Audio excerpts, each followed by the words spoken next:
That. Hey guys, I'm just getting set up here. Try reconnecting to Facebook.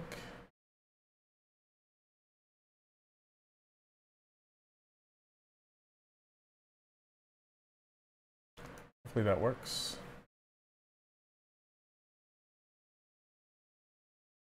All right, checking Twitch.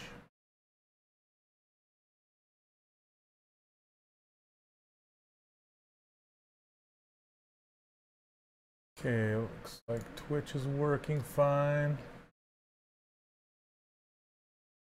All right, Facebook is working. Just slow. Hey guys, how's it going?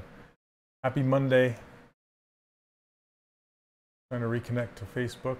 All right, looks like Facebook's going. Awesome. Yay. All right. Let's get this party started, shall we? All right, so hey over on Facebook, how's it going? So last week we left off with this skinny, super thin guy, and I wanted to continue him and see if we can wrap him up. Hey guys, is the audio okay? Does it sound good? Please say yes. Okay. Oh, I'm just gonna jump right in and get to it. Got a lot to do today. Hey Vector Ride, how's it going? Hey, what's up, me? Audio sounds good. Awesome. Oh, doesn't look like symmetry is on.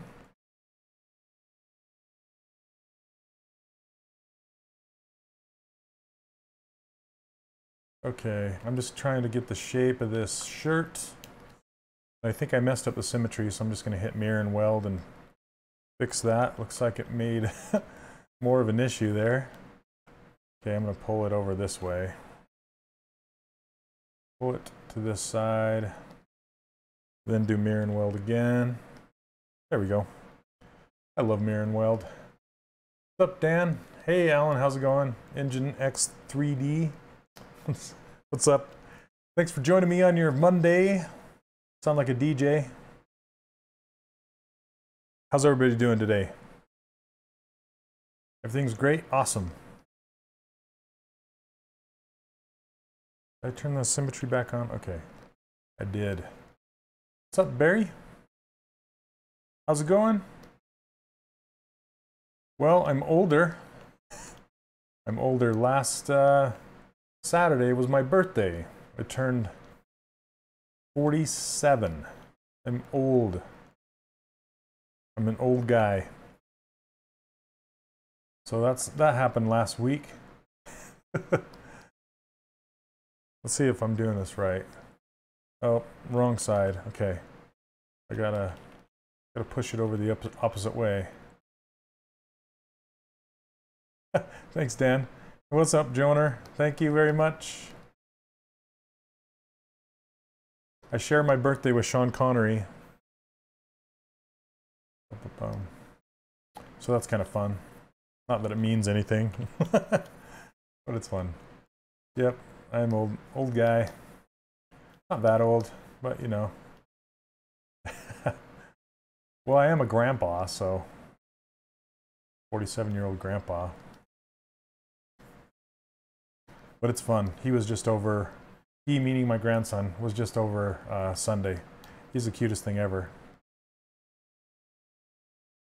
Imitation of Sean Connery. I don't know if I have it in me today. I'm trying to get going, but maybe in a bit. Oh, funny. Okay. Thanks so much. So the reason I'm doing this guy, the skinny guy, is because a lot of my students were having trouble. They would pick a character with very, very small waists. And they were just like, how do you do this? And you do it just like any other character. You just kind of model what you see, no matter how small it is.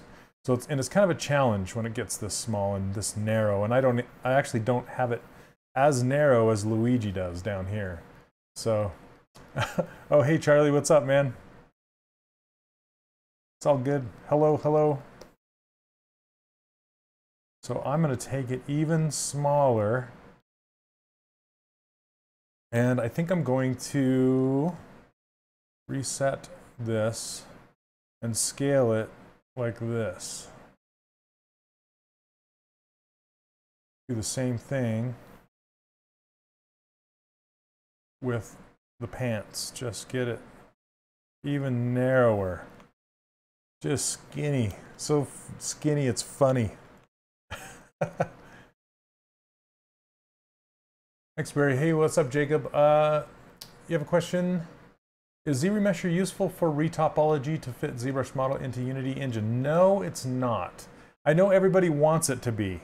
It is not a cheat solution to get good topology.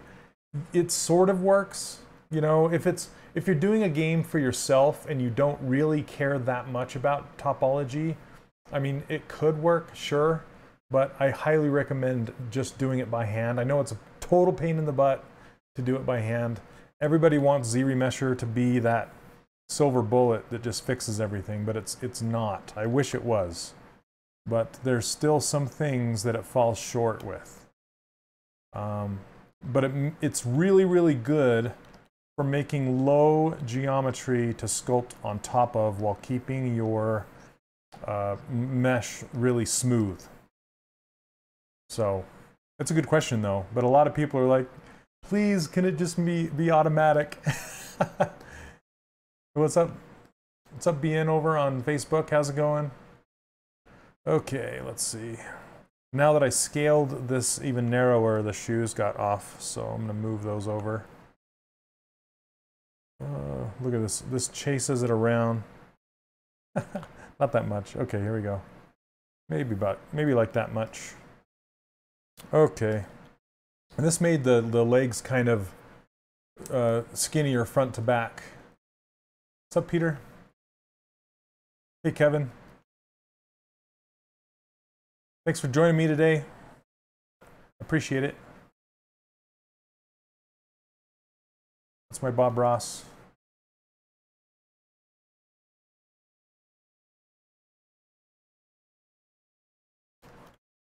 Okay.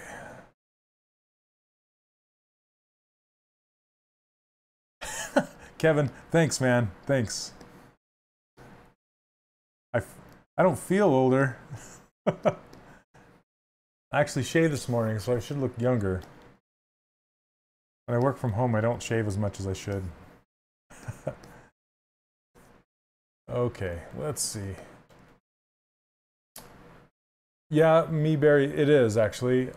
Working with retopology is better in other 3D softwares, like using Quad Draw. Yeah, actually, Quad Draw over in Maya is very, very good.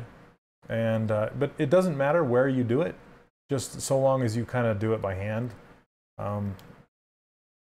Yeah. ZBrush is pretty good at doing topology, but for production, I use it a lot, and I'm going to be using it here when I do the eyebrows and probably the tie and the collar and the pocket. Things like that I use it for a lot, but for complete body topology, it would just take too long to use the tools in here. So I use other programs. I'm just getting this, the pants. So see how I'm having a hard time getting it across the symmetry line. What I can do is I can turn off symmetry and hide one of them and pull it over like that. I might do that. And it's kind of dark. See how when I turn the legs like this, the legs go almost black? That's why I have this object shadow over here. And if I turn that down, see how it turns light now and I can see actually what I'm doing? Yeah, actually, I just picked that up. I want to try it out.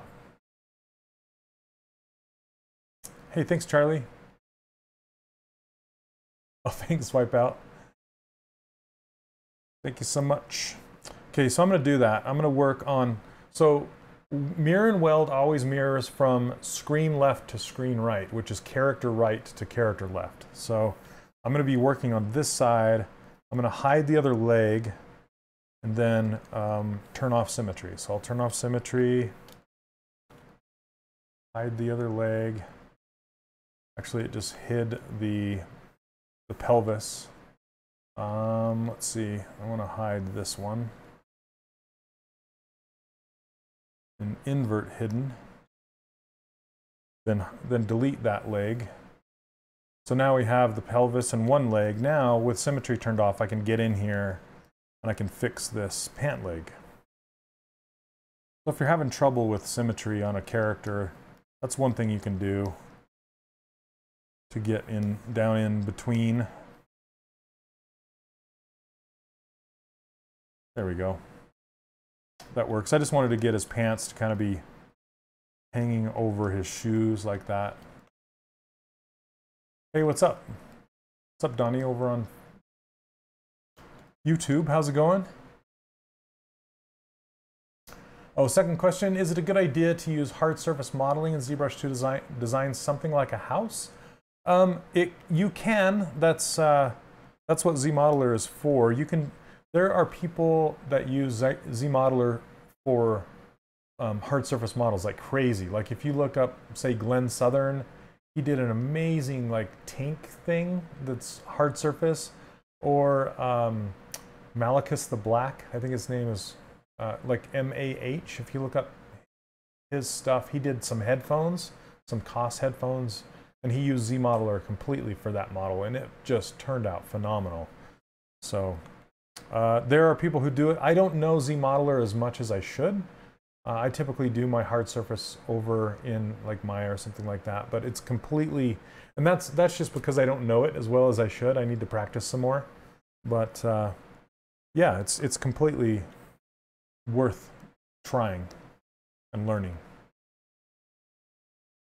Yeah, 3D Studio Max is really good because it actually has some architectural stuff built in, like windows and doors and things like that, some pieces and parts.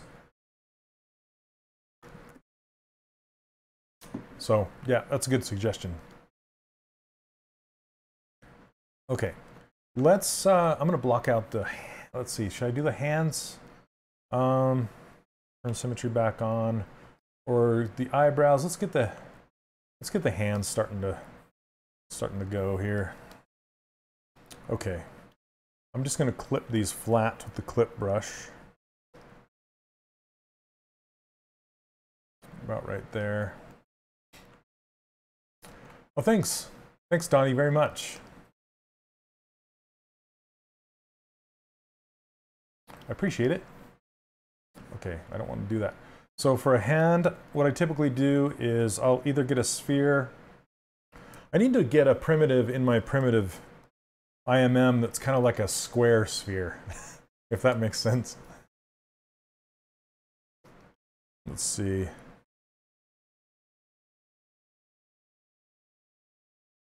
I wanted to get the gizmo on the end of the arm into the right location, so when I drag it out and hit snap, I was hoping it would snap into the right location. But okay, it's just drawing out where I want it. That works. And whenever you draw something with the Insert Multi-Mesh brush, the gizmo comes with it. It actually is, it's in the place where you actually clicked and drew it out. So that's pretty cool.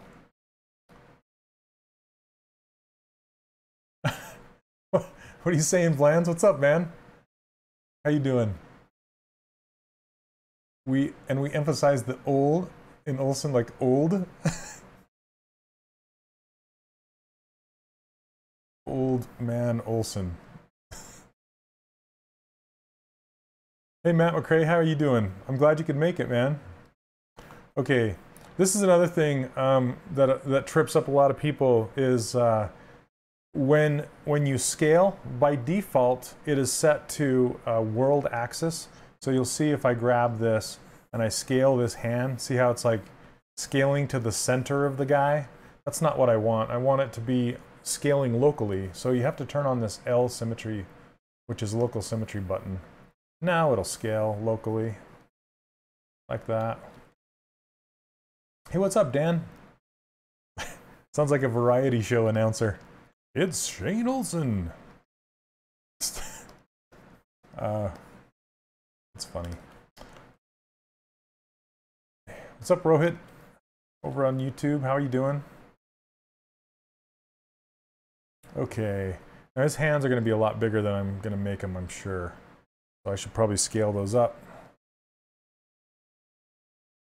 Typically, I'll make a hand, I'll make all the fingers, and then it'll either be way too small or way too big, so I'll have to scale the whole thing together to make it work.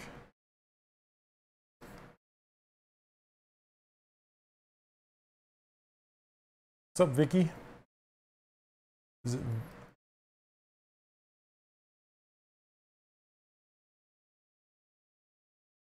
Let's see, maybe ZBrush is best for creating details in characters like normals and then take those details. Yeah, yep, you can totally do that. But I usually create the entire character in ZBrush. When I say usually, it's not all the time, but usually. Okay. I'm kind of making the hand squarish in shape, but I still want to keep the arcs.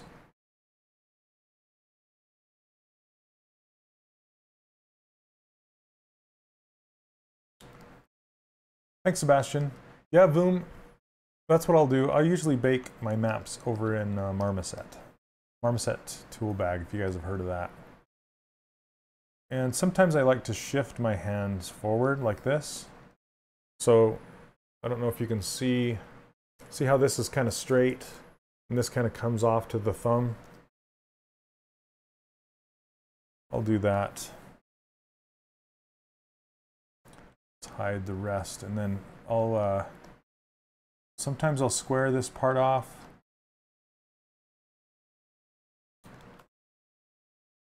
And let's move it up into the, and then we'll make the wrist. I'll fix that later.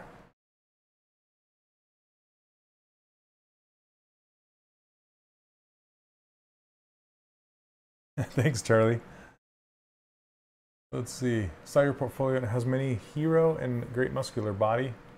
Can you do a superhero character live stream? Oh, that I might, but that might take too much time to do. I'm trying to do quicker, smaller characters during the streams that don't last forever, because I think people tend to get a little bored with them. So that's why I'm doing like quick characters that I can finish in 1, 2, or 3 streams that don't take an entire year to finish, like the cowboy. But thanks for the kind words. Nice to have me back. Where did I go? Thanks, man. Okay, so I'm going to make one finger down here. I'm going to use the appendage brush. Just drag that out. And then these fingers taper reverse. So I will actually, let's see, I want them longer and skinnier, so make them thinner. Project primitive, I don't. I like to use it for experimenting with, but I don't use it to, like, in this instance right here, I don't use it when I block out my characters. And the only reason why is because you have to commit the primitive objects as you go along. And as you can see, all of my primitive objects are still separate from each other. There is a way you can do that inside of the project primitive, where there's a purple cone, and if you pull on that purple cone all the way, then it won't meld all the pieces together. But still, I kind of want to keep everything separate. Just this is my workflow, and I'm used to it. I don't know. I might get used to it. Used to project primitive later on at some point. But right now, I just kind of like doing this. Okay. Let's see. Yeah, Joanna, it's pretty cool, right? Let's see. Hey, Carl. If you were doing this character not on the stream, how long would it typically take to complete something like this? Well, this guy is so simple. I want to say, if I'm really cooking and I want to just crank it out and I'm focusing and I'm listening to good music or whatever, I don't know, probably 2 or 3 hours, something like that. You know, maybe 4 or 5. Depends on if it gives me any issues or not while I'm doing it. So, okay.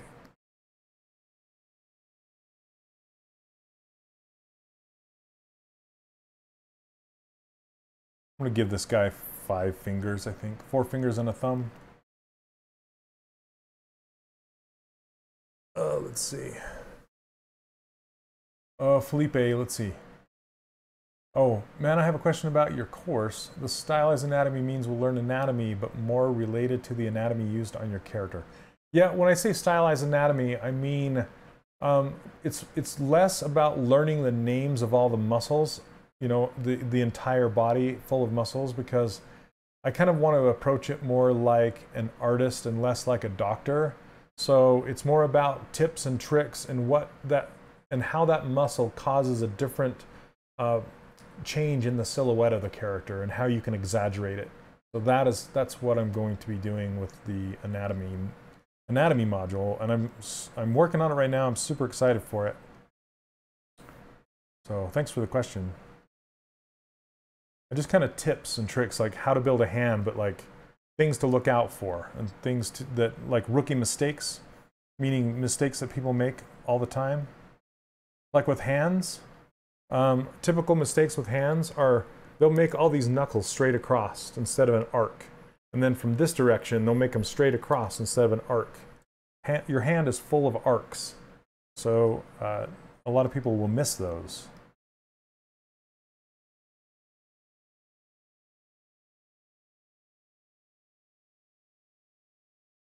Yeah, there's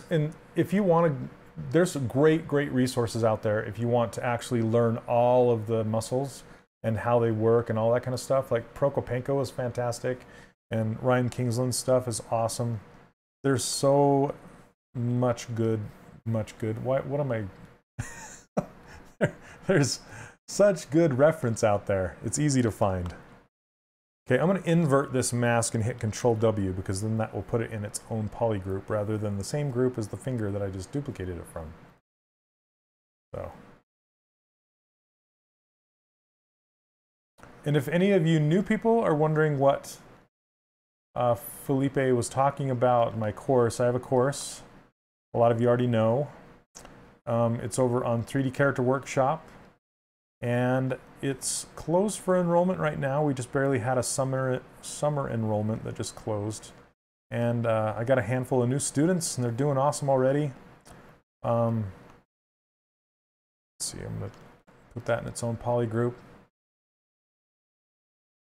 And anyway, if you want to, you can sign up for my newsletter, and you'll get these brushes in this user interface. And it's over at, you can see at the very top above me, 3dcharacterworkshop.com. You can check that out. And you just, here, I'll just show you really fast. It looks like this. Just click on this sign up to be notified. I'll put the link in there. Proko.com. So here, I'll show you. Proko. He teaches anatomy. He has a lot of free stuff on YouTube, but he teaches anatomy for figure drawing. Yeah, right here. So he talks about the legs and shoulders and all that stuff, and the videos are very high quality, fantastic. And I'm going to be doing some stuff with, his name is Stan Prokopenko. So awesome stuff. Great place to learn anatomy. Did I work on The Incredibles movie? No. I work in games. I don't work in film. I wish, but nope, I'm more of a game guy. Yep, Stan Prokopenko. All right. I worked on Disney Infinity. And I did work on some of the figures, like this Syndrome right here from Incredibles. So this little Syndrome, I don't know if you can see him, but yeah. And so I worked on Dash a little bit, and I think I I worked on Helen. This is incredible. But yeah, it was fun. A lot of fun. Oh, your newsletters are funny. I need to make some more. So I'm not a huge fan of spam. You know, I don't like to send out a whole bunch of stuff, but I think if you guys find them useful, I might send out some more tips and tricks and just little things that will help you guys. So. Oh, thanks, Barry. No, they're toys. So they're originally 3D prints, but then they actually made them into toys for Disney Infinity game.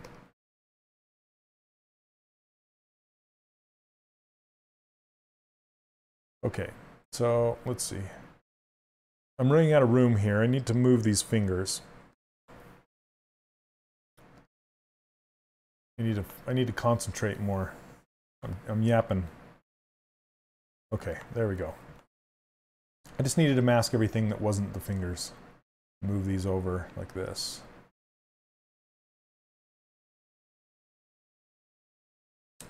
Hey, over there on YouTube, how's it going? Thanks for joining me.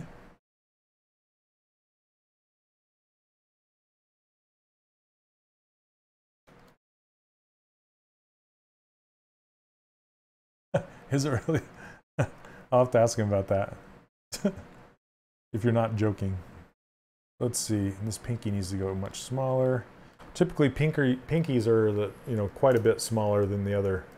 These three are fairly similar, and the last one drops down quite a bit. So I think what I need to do is actually move these this direction and make a new pinky instead. I'll put it right there.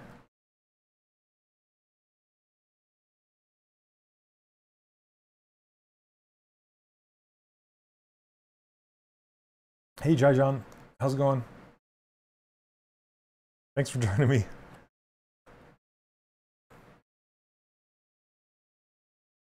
There we go. Put it in its own poly group. Let's get this down here and scale it. Whoops. Need to...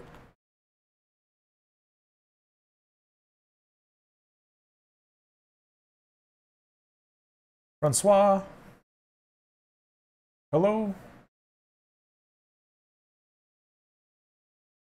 That's fun to say. I feel like that guy on Elf. That's fun to say. Hey, Art.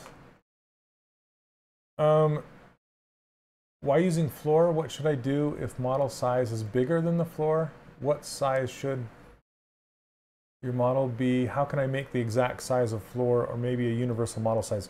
Well, it's funny you should ask, Vicky, because I have, with the user interface and brushes that I have, I also give away my ruler.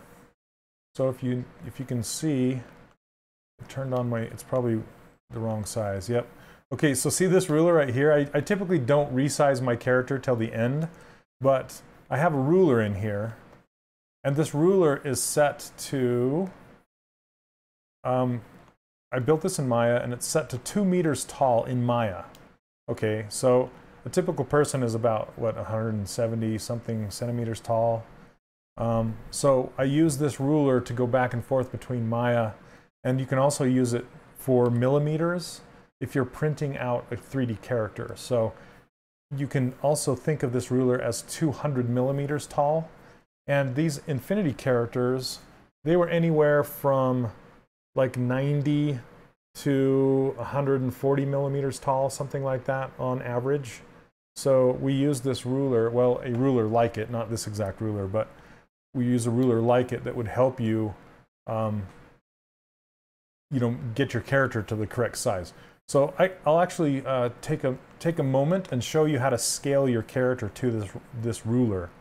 And the scaling actually recognizes masking. So what I'm going to do is I'm going to mask off this ruler because I don't want the ruler to change size. So I masked it off. Now I can go to one of these other subtools like the head. Let's turn off the polyframe. Now I just need to turn on the gizmo and see this little transpose all selected subtools at the end. I can click on that, turn it on until it turns to 3. That basically is saying that I'm going to move everything all together, all these subtools, except for the ruler, because the ruler is masked. Even though you can't see that it's masked, you just have to know that it is. So you can see that I can scale my entire character down and kind of move him. Whoops, I don't know what happened there. Let's try that again. I'm going to move the gizmo to his feet. Move him up so his feet are at the bottom of the ruler.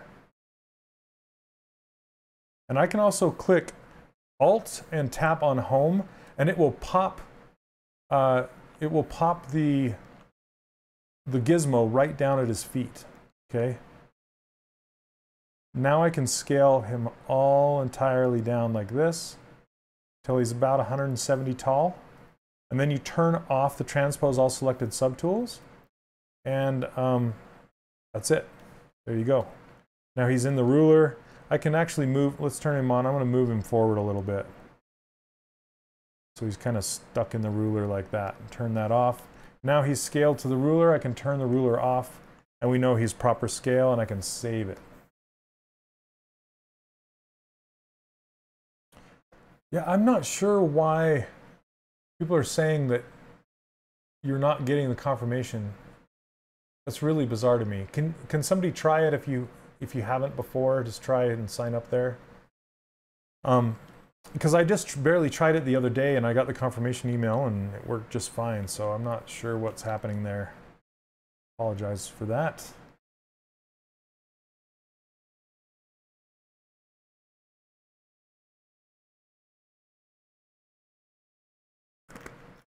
But let me know if it's not. Do you cover the perspective button in my course? I talk about it briefly.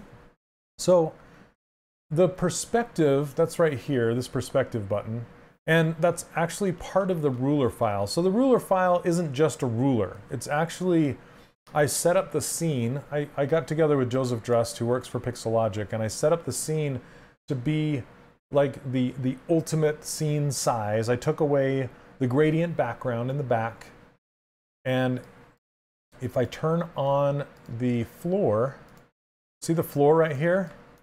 I actually made the floor crisscross in the center like any other 3D program would.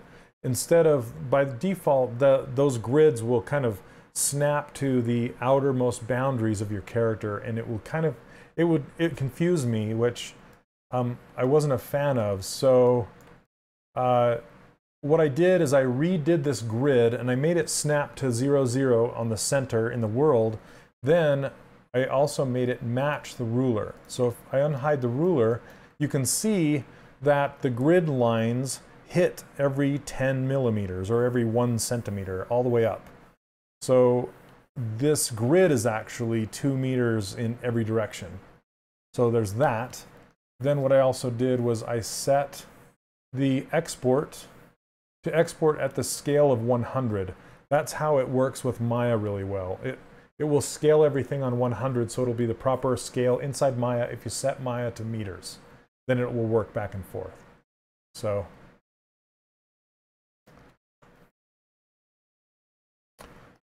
Jan, honestly, I don't like to say how much the course costs on the stream because it might change in price. In fact, there's a good chance it will soon. So yeah, I just don't like to mention what it is, but it's comparable to other courses similar to mine, like over on Mold 3D or ZBrush Workshops or something like that. They're very comparable in price. It's not a Gumroad. So if that helps at all. Okay, I'm going to actually fill these hands with, see how the blue is slightly off. I'm just grabbing this, this blue and I'm going to fill the, oh, I don't want clip.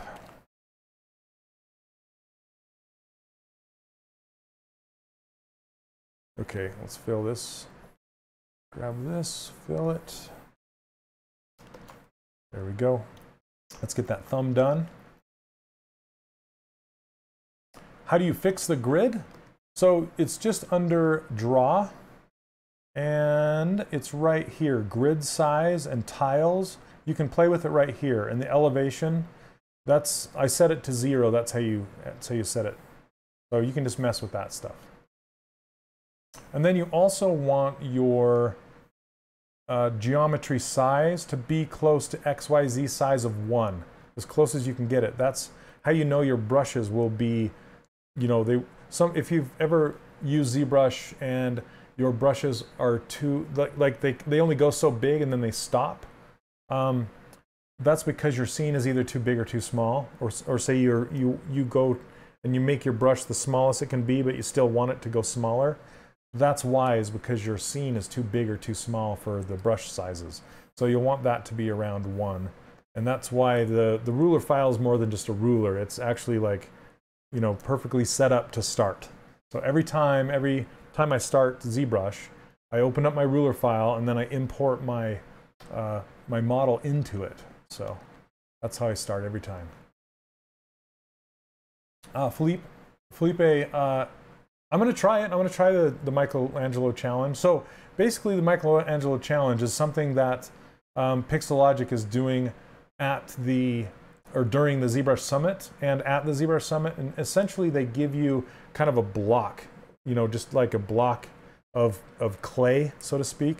And it's just a cube that's been elongated a little bit. And what they want you to do is spend 15 minutes using Sculptress Pro only and try and sculpt something in 15 minutes out of that block. And you're supposed to do like Michelangelo and just cut into it like a piece of marble and reveal what's inside of it. So that's kind of the challenge. And they're going to have it just going at the ZBrush Summit. So I don't know what I can pull off in 15 minutes, but we'll try it. You know, I'm not. It should be fun. We'll give it a whirl. Oh, thanks, Dan. So yeah, Mark. So just above me, see where it says 3D Character Workshop, right up top there? Just go there and just sign up for my newsletter and you'll get it. It'll take you to a download page. And it should send you a confirmation email. Let me know if it's not working. I don't know, for some reason, even though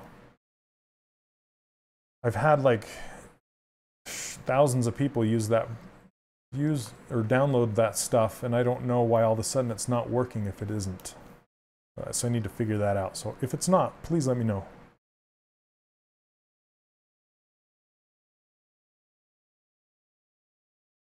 Okay.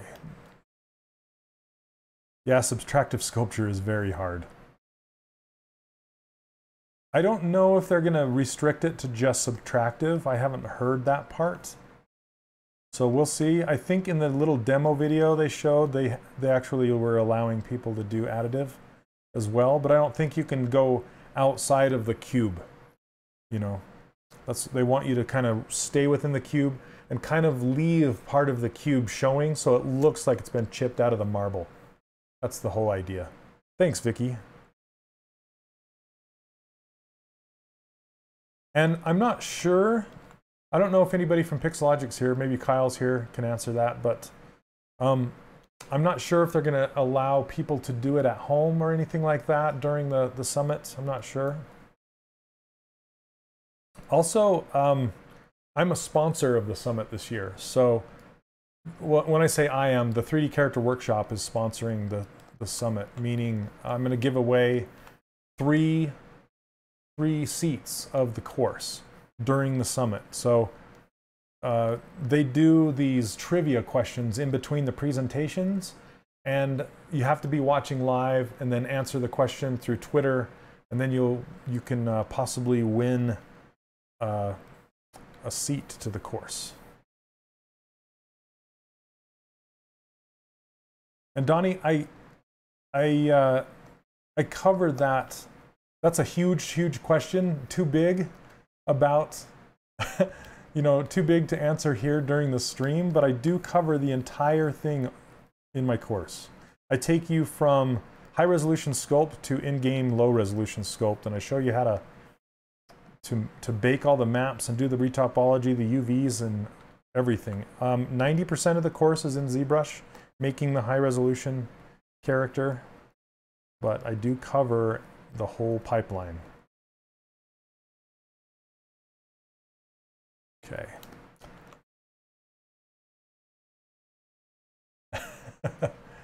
Hey, Dan.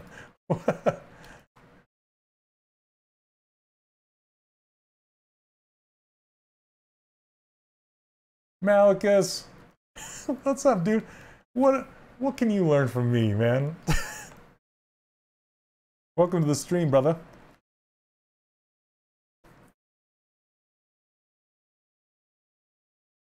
Hey Malachus, have you talked to Pixologic about streaming? You need to do it, man.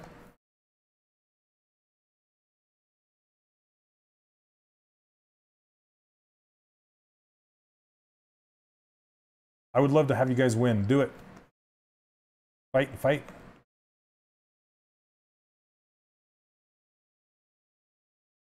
Charlie.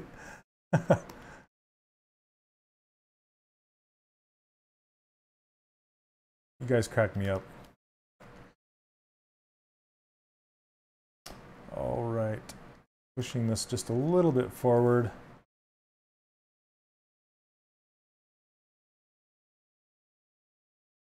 Jan, I do have some students that speak French.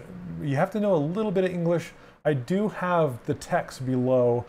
I'm getting subtitles hopefully within the year. And then after I do get subtitles, it'll be a matter of translating them into the various languages. So I'm not sure. I do not have subtitles right now. But for the most important pieces of the course, I do have text that you can use Google Translate with images below. So, you know, and there is a 30-day guarantee. So if it doesn't work for you, you can always, you know, get a refund. But so far, I've had several non-English speaking people go through it and be okay with it.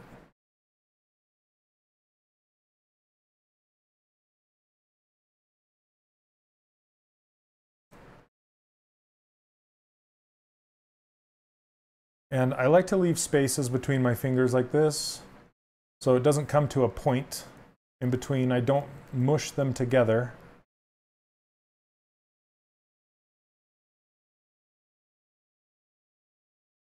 And I like to spread them apart also for map baking.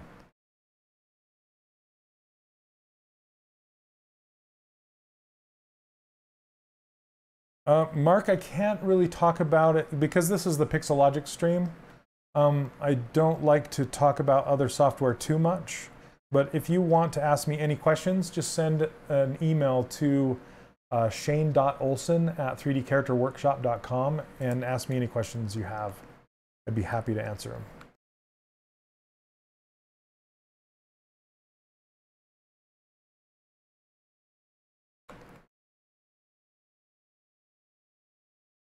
Now I'm just trying to put the arc in the hands.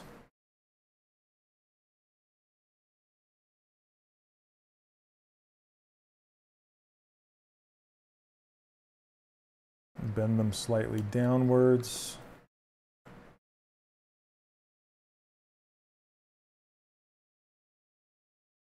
See that arc from the front or from this angle? I guess that's what I'm trying to do.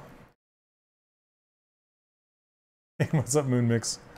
Thanks for posting from Facebook.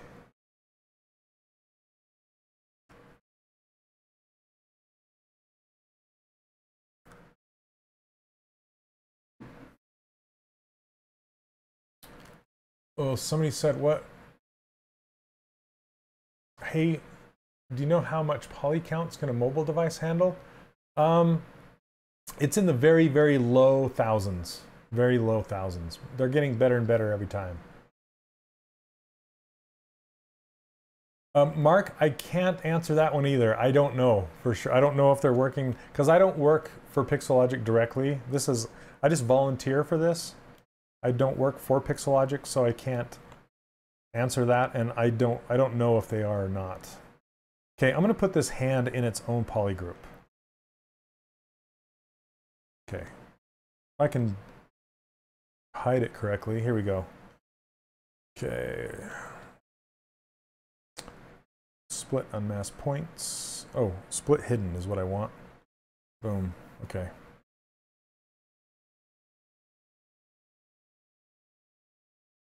You taking off, Siegel?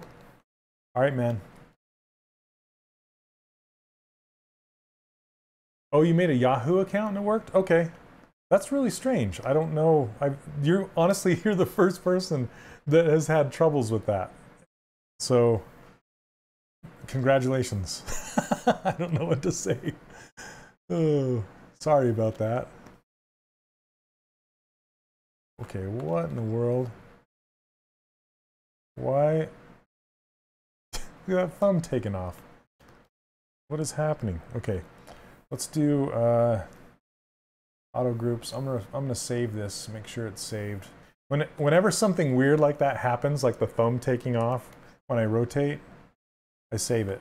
So, okay, and then I'm gonna mirror and weld just to get it back to resymmetry.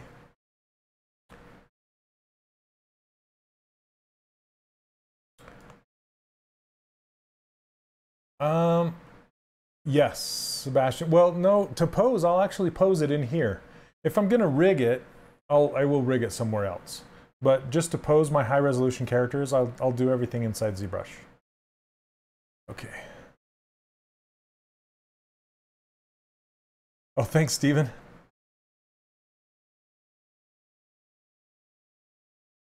Bubble hands.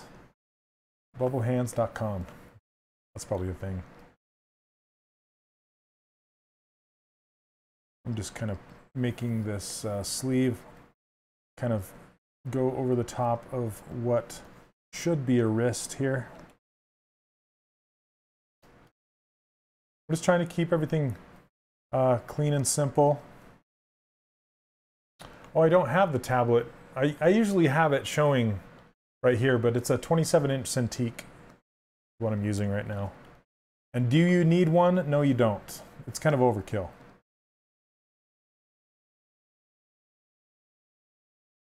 Yeah, well, yeah, don't go there, right? Okay, now I think I'm pretty happy with the hands as they are right now. I'll merge them together later. What I want to do is I'm going to actually make his neck cone out like this collar would, and then it'll give me a surface to draw that collar on top of. So I'll show you what I'm talking about here. Hey, what's up, Mike? Totally balloon animal hands.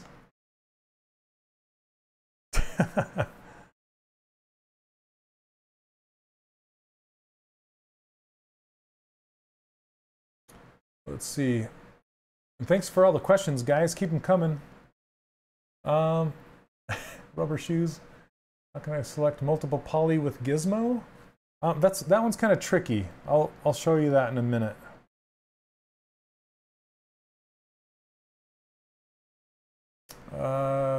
Bajay says, hello, Shane, keeping it short. I'm an animation student. I also want to learn to sculpt models of my own on ZBrush. I have slight topology knowledge. How do you get good at sculpting from beginner level? Well, you just, I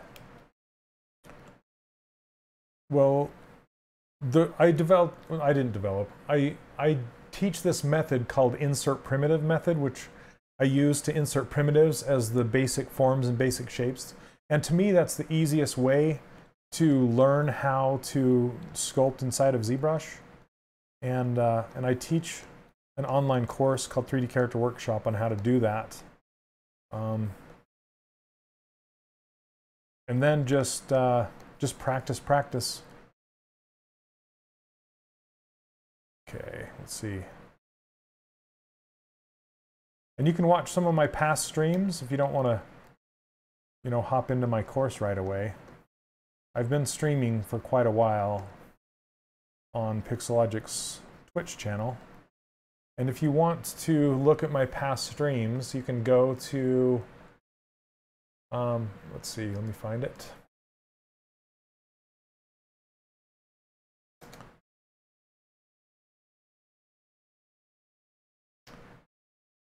So it is pixelogic.com/ZBrushLIVE. You can see us here live right now. And if you click on presenters right here, you can see I'm at the top left right here, and if you click on my past broadcasts and schedule, you can see all of my past streams. So I have, this is the 61st episode that I've done for ZBrush, or ZBrushLIVE. So you can see all of this stuff, and there's pages and pages and pages. So you can go back and check that stuff out if you want.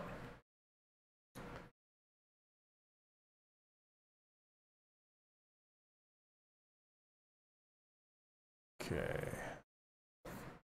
Really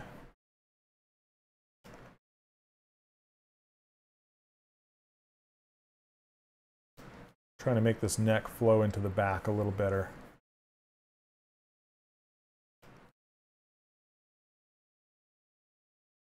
That's all right, Charlie. Thanks. Thanks so much, man. No guilt. Come on, select it. There we go. Moving this out now. Okay, now that I have this, there's a couple ways that I can make a collar out of this neck now. I can either draw it on the surface with the topology brush, or I can use the topology that's already there and make a collar out of that, which I might just do. So how to do that is you duplicate the head. Now I have two of them there, and let's hide it. And if you select lasso right here, and you hold down Control and Shift and hover over an edge, it'll actually hide a loop like this. And I want to make sure it's the right loop. It's just a guess. So this is going to be the top of that collar. And then I'll hide a loop down lower, maybe like this. So you have those two. And now I can go Auto Groups, and it will put all of these in their own groups, including the rings of polys that I hid. And those will be in their own groups, and now I have, so 4 different groups. All I want is this purple one. So I'll isolate the purple one, and then I'll hit Delete Hidden, because all I want is this. And I can turn on double if I want to, so I can see the inside and outside. And let's see. Steve says, once you've created your high-res model, I'm assuming you need to retopologize it for animation. Absolutely, yes. Absolutely. Dan says, Shane's newsletter videos on his character workshop are a good intro. Yes. So if you do sign up for my, my free brushes and stuff, I send you 3 training videos. And the first video is covering how to use my primitive brush on blocking out characters. Thanks, Dan.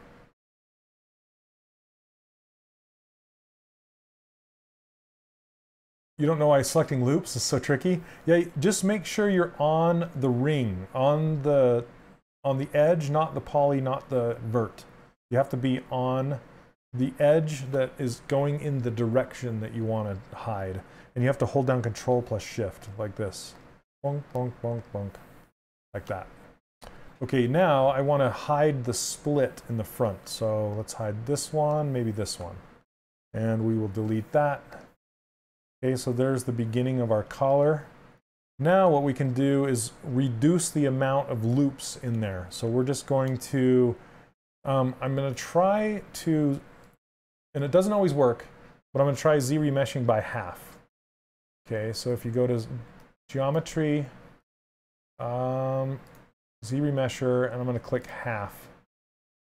And keep groups doesn't matter, and hit Z-remesh, see if it reduces, yeah, see.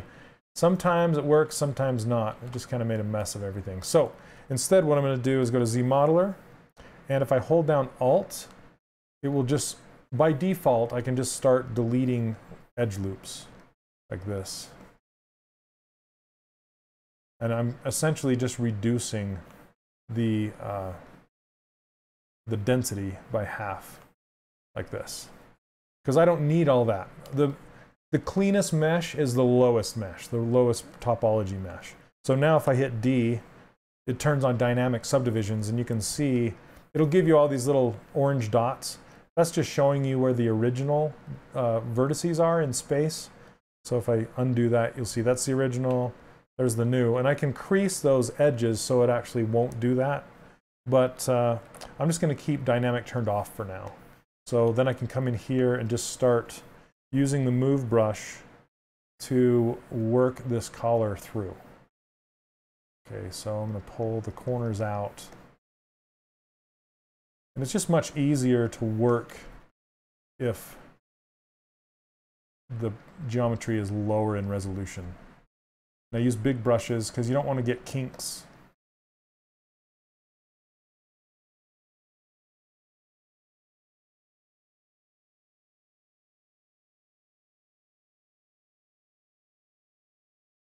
So, hey, Vector Ride, can you send me an email just to shane.olson@3dcharacterworkshop.com and remind me so I can get you back in the community if you're out. That's not good.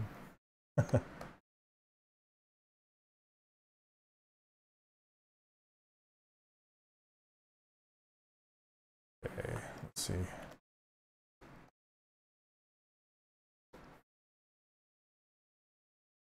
And you can even go lower geometry than this. I mean, I can, if I wanted to, I can come in here and just delete these. Now I just essentially have a cone. And now I'm working with the cone, then I won't even get the, whoops. I want to redo that. Okay. Then I can, you know, I won't get the kinks in it. Like I said, the lower the better. The lower the better.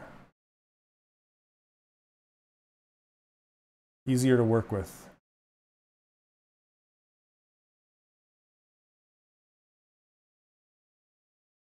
So, let's see. Yep, Zmodeler erase. So it's actually the invert of insert loop. So let's see. So if I just hit Zmodeler and I hover over an edge, you can see how it says insert edge loop. But if you hold Alt, you will delete the edge loop. See that? So I was holding down Alt and I was deleting those edge loops as I went. What was going on there? Okay, I don't know why selecting loops. Okay, got you there.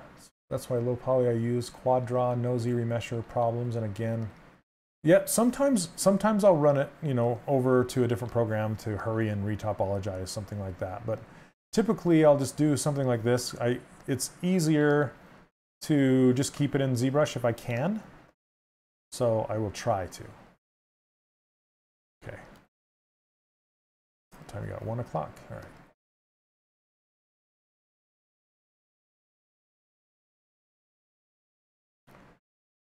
Do you prefer insert edge loop or crease? It depends on what I'm doing, Mark.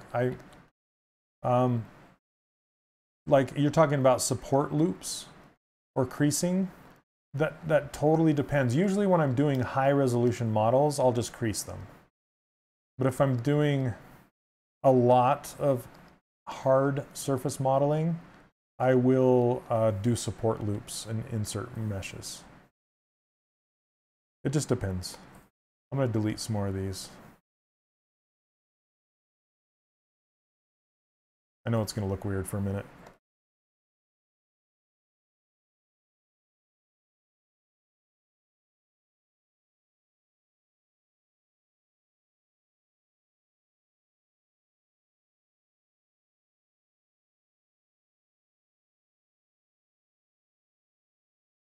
Let's see. Do I ever use Marvelous Designer, or I don't know what Clo 3D is. I'll occasionally use Marvelous for clothing, and it works really well in conjunction with ZBrush too. You just make sure you bring it over in quads instead of triangles. But since this is Pixelogic's Twitch stream, I only talk about ZBrush here.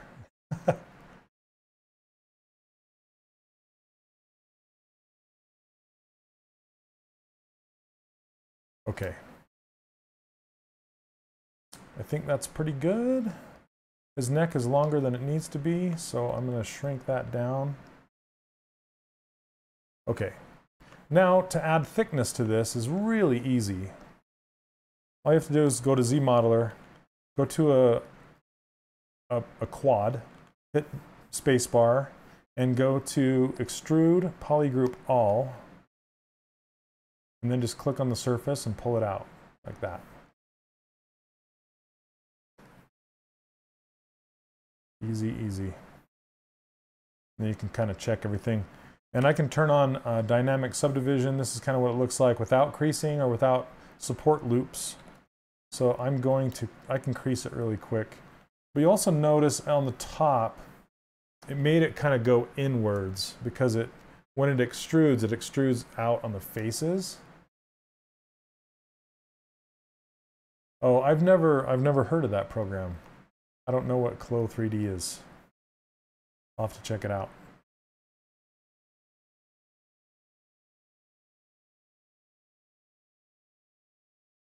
So I'm just going to kind of change this by hand. See how much nicer it is if you're low resolution. Okay, and then what I can do is hit auto groups, not auto groups, group by normals. So what that's going to do is everywhere there's a 90 or more than 45 degrees, it's going to put a group on there. It doesn't look like this top has a group on it. I'll have to check and see. And I'm going to go over to crease and turn my crease level down to 3, maybe 2.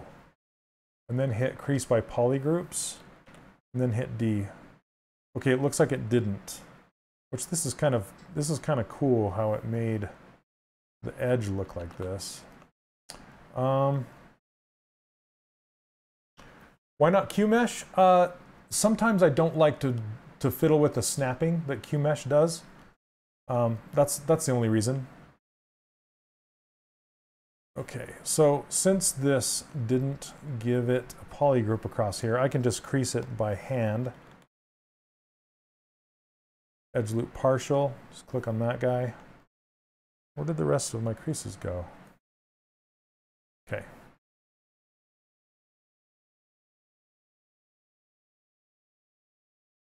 There we go. I can fill it with a color. With blue, and then I'll put the tie in there in a little bit. But the reason I switched it to crease level 2 is that basically means as you're subdividing it, it's going to hold that crease for 2 subdivision levels. And on the third one, it's going to let it go, and it'll start to soften that crease so it's not so sharp. And it looks like it actually creased the interior. See that crease line right there? Because there's 2 polygroups. I don't want that. So I'm going to go undo that one. There we go. That looks better. There. Okay. So now he's all creased up with a collar. I'm going to move that down just a little bit. Okay. Now to do the tie is fairly similar. Basically but I'll draw on the surface rather than start with the neck. Keep wanting to pull this out. There we go. Okay, so now I'm going to start with this shirt and duplicate it. Like so. I'm going to hide the original. And that'll give me a surface to draw on top of. Then I'll just grab the Topology Brush and just start drawing the tie out.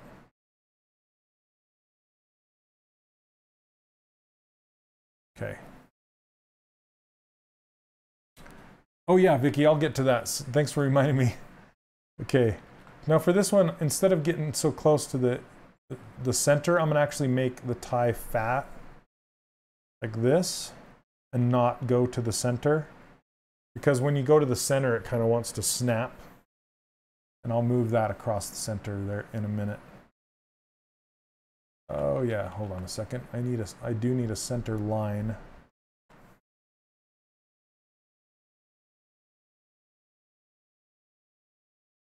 Okay, now I can go like this. And it starts drawing faces as I go down. Right there. Clean that up. Then I can just change my brush size to be the thickness of the brush that I want. And I'm actually going to grab the color off of this tie. And to grab the color, you have to make sure this ring is showing. Then you can hover over the tie and hit the letter C, and then hide the ring again. Then tap on the surface, and now it gives me a thickness. See that? But it's going to auto crease it. We'll fix all that in a minute. Hey, what's up, Daniel? How you doing, man? Good to see you.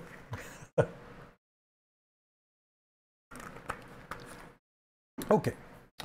So now that we have this tie in place, we're gonna do the same thing for the knot of the tie.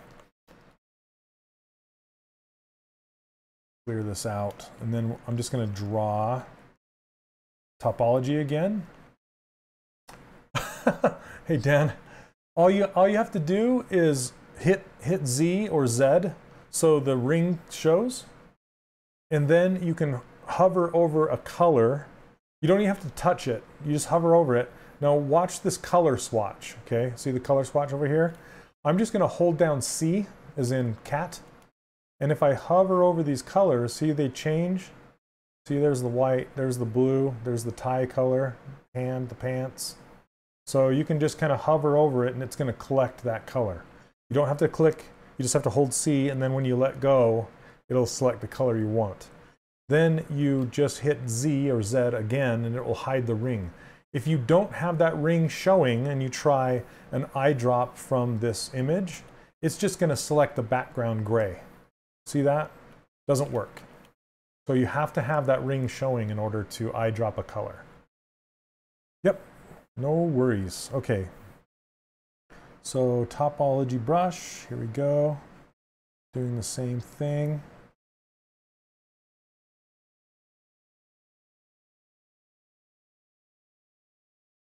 I just want 4 faces. I'll clean that up. Oh, it looks like it made a mess. Okay, let me hide the collar.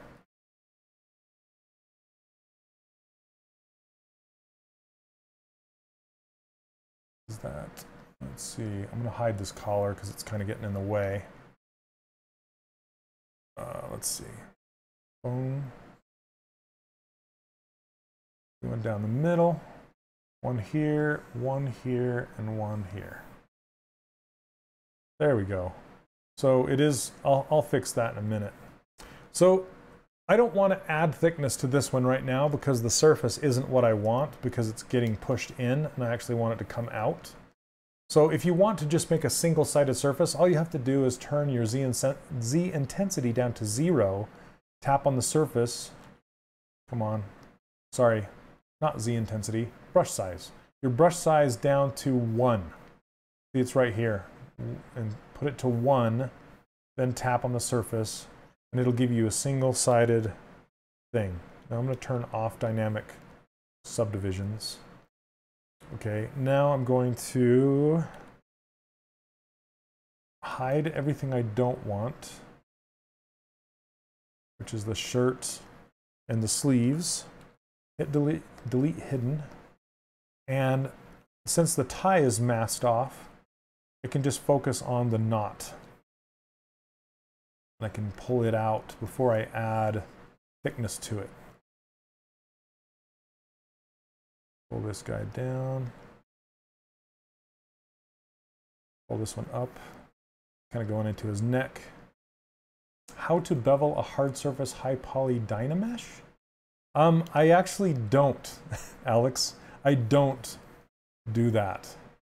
There are other ZBrush streamers that actually do use Dynamesh and high polys and beveling and things like that, but I don't do that.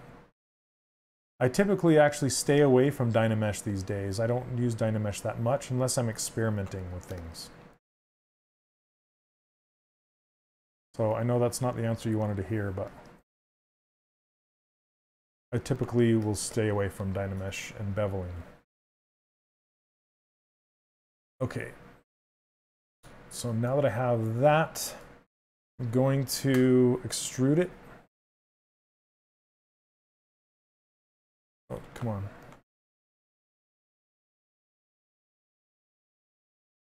Okay. And I'm just gonna uncrease everything right now. I don't want anything creased because I don't want this tie to have that hard of an edge. What I'll do is I want to add a third loop throughout the center of the tie and then kind of make it a softer edge rather than a really crisp hard edge.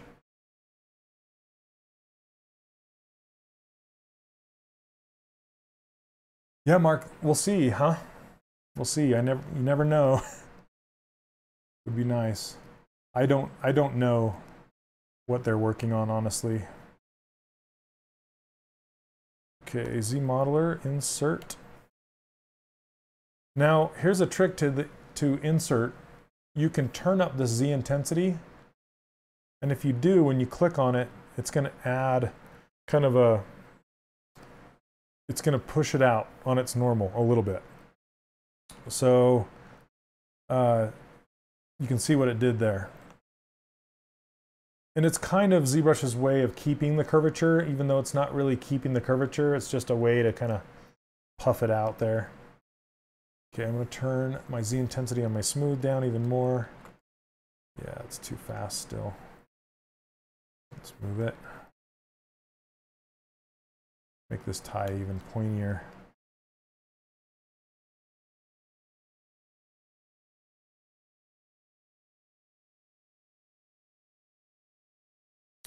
Okay.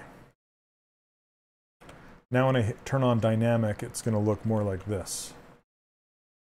And be, you know, not so sharp. Which is better for a tie. Ties aren't sharp. Now for this one,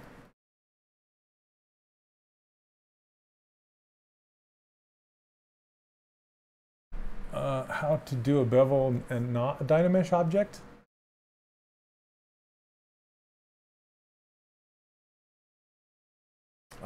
Yeah, you don't need to use Dynamesh to get it pretty, Alex. You all you have to do is use Bevel inside of Zmodeler with a low resolution mesh. I wouldn't use Dynamesh. So if you wanted to bevel, say, the top of this, what you can do is grab the Zremesher, or sorry, Zmodeler, and hover over an edge. Then you can click Bevel. There's several different things you can do. You can, like, you could inset this piece, or you could bevel the outside. So Bevel, Edge Loop, Partial. And you just kind of click on here, and you can bevel it. Whoops. I will typically inset it, though. So you can click on Polygroup, not Polygroup. Let's do Bevel. Or let's try beveling it's polygroup border. Let's see what that does. See, it does different things, but I will typically do an inset region. Border only. Let's see if that does it. No, hold on. I wish it would. If you Control Z, I wish it wouldn't go back to that Dynamesh state or dynamic subdivision state. So hold on a second. I want to do center and insert region. It's not what I want either. I don't. Oh, because it's not doing polygroup all. Just doing single poly. Hold on. I have to be on polygroup all. Then it'll do it. There we go. So I'll typically do something like that to get a bevel around here. See that? It's kind of bevels it. Or you can just insert a loop. So if I do insert, I can insert an edge loop like this. Then I can do like this is super low poly, probably not the best. Then you can do like a slide, edge loop complete. And you can slide this whole edge to kind of get a bevel. See that? But I don't usually use that kind of stuff before. I don't typically use beveling and things like that. It's not my bag. I don't know, I just use minimal when it comes to that stuff. Let me turn this up. Okay. I just want to make this one look like the tie.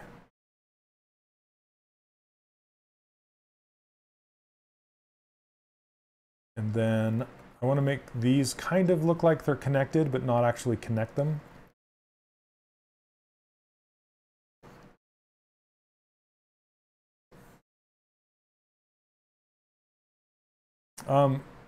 Michael Pavlovich is another streamer here on ZBrushLIVE. If you watch him, he does a lot of hard surface stuff, and so does Brendan.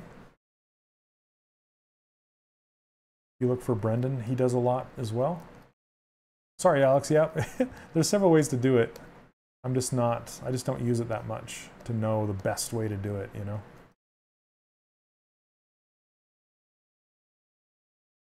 Like I said, if I'm doing a lot of hard surface stuff, I'll typically go to Maya.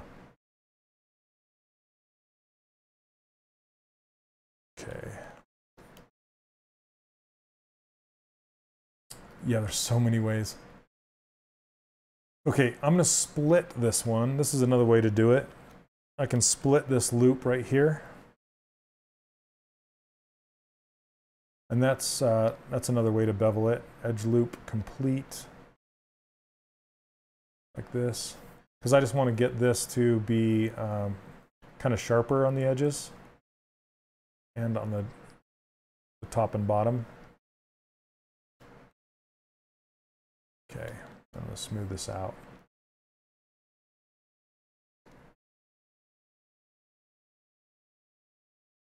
Just to kind of shape it in more of that tie knot.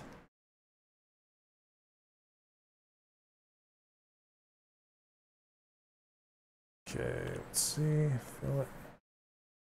Then I want to just kind of connect them like that.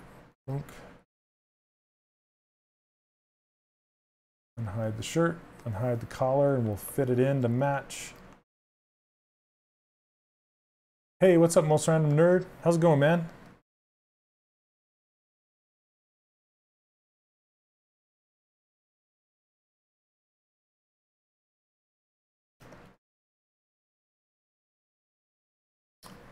Let's see. How will you sculpt a character in ZBrush which you would love to rig or animate later? So I will, Ofari, I would usually retopologize my high resolution mesh. And I will typically do that in some other software. So I'll make my entire high resolution character inside of ZBrush. Retopologize it somewhere else, do the UVs somewhere else, and then transfer the maps. Okay, I'm going to do the same thing with this tie down here. I want there to be, see these sharp edges before it goes down. So I'm going to insert another one, or bevel, right here. And putting two edges close together will kind of create a peak when I hit dynamic subdivisions like this. I can also crease it, but then it'll put a crease all the way across the top of the surface of this thing. And I don't want that.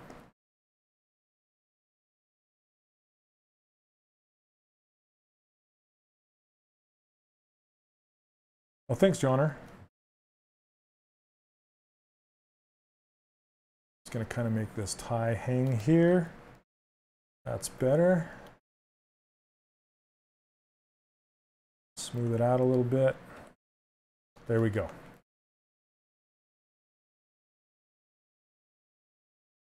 Let's see. There's an animator who streams. I try to attend. He starts at 10 p.m. today. So I'm just going to stay up. Oh, so tonight I believe it's Tomas. He does jewelry.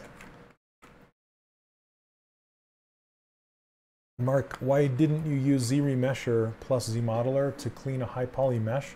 I will do that occasionally. I actually do it quite a bit. I just haven't done it on this one yet.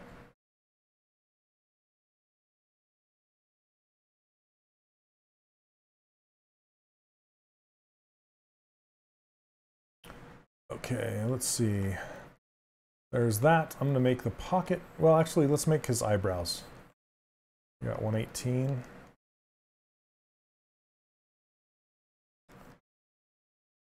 I'm going to make the eyebrows exactly the same way I made the tie, which I'll just draw on the topology.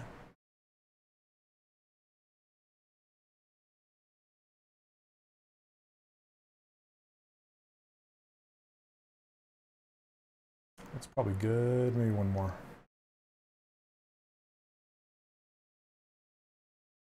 Grab this color.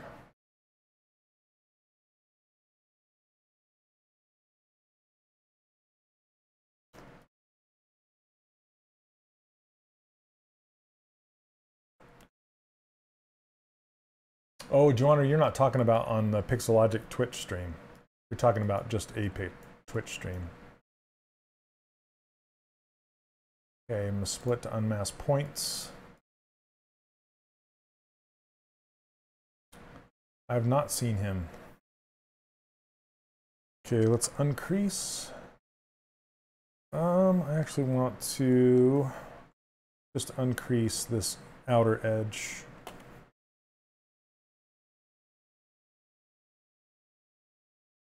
Like so.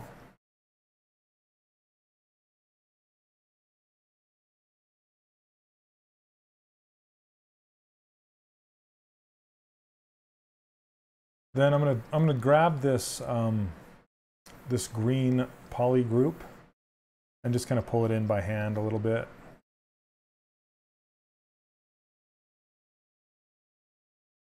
Just to create a bevel from the back to the front, kind of a wedge shape. Hey, what's up, Frosty Dog? What's the main function of my fill brush? It's kind of in the name. I just use it to lightly fill dense areas. You have to have a mesh that has enough density for it to work. It doesn't work on very light meshes. And then I just use it to fill in areas. It started as a brush made by SK. SK is another streamer on here. I can't pronounce his name, but it's kind of where it came from. Okay, there we go. Eyebrows. And they're actually a little more pinched back here. And I'm going to pull them up here. I'll show you here in a minute. Frosty Dog, 1 second, give me a moment, and I'll show you.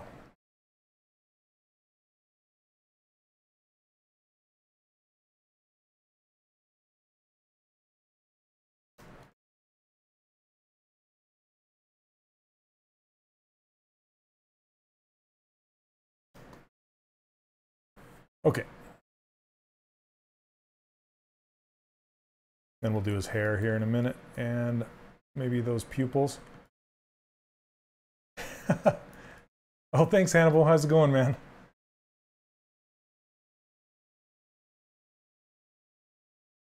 All right, let's save this. Okay, so what we're going to do is I'm going to show you guys how to use the fill brush, okay? I'm going to append a sphere. Oh, come on, append. You can do it. Let's append a polysphere. Solo.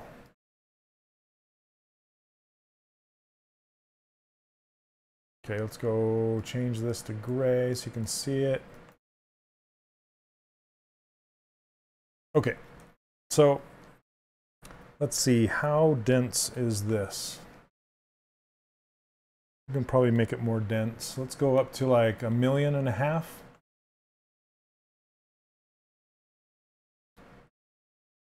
Oh, Hannibal, that sounds fun. All right, me Barry, thanks for stopping by, man.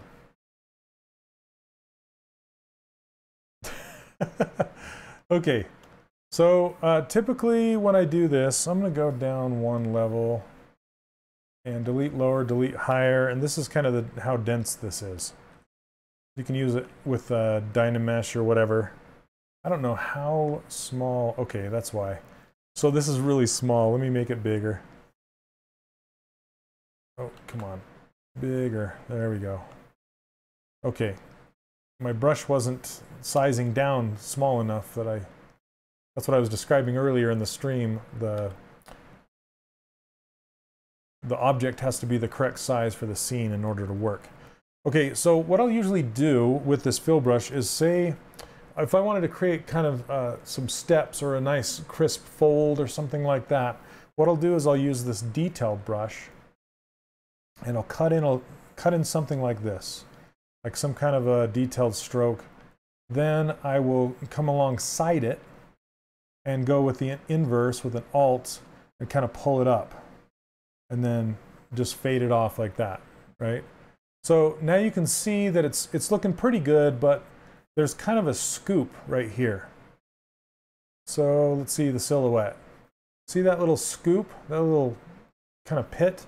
And then on this side, it's inverse. It's like it's convex, and this one's concave, okay? So what I can do is I can grab this fill brush right here, and I can come in alongside that, and I get my brush about the size of that dip, and I just kind of run it along here and fill it. Let me change to a material you can actually see. There we go.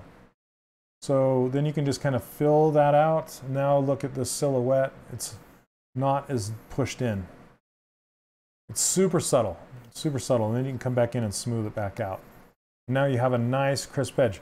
Now on the bottom, what you can do is the inverse of the fill, and you hold down Alt and cut into it. And you can just kind of cut into this and feather it out. See that? And then you can just use smooth and just at a much higher density and then, or intensity, and then just kind of smooth it out. And now it's a nice kind of a curve without those dips. So that's kind of, then you just keep polishing and polishing until it looks better. But that's what I use my fill brush for. So hopefully that helps. Delete that guy now. We don't need him. And go back to Skin Shade 4. Oh, thanks, Lamentios. How's it going?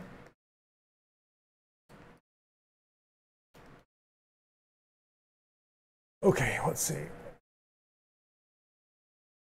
Yep, not low meshes. Low meshes, it doesn't act like it should with low meshes. It's meant for higher meshes for sure. Okay, let's get his hair blocked out, shall we? We're looking at 130. Okay. I'm gonna turn off symmetry for this part. You know, maybe I'll do symmetry for the back piece. Let's grab that color.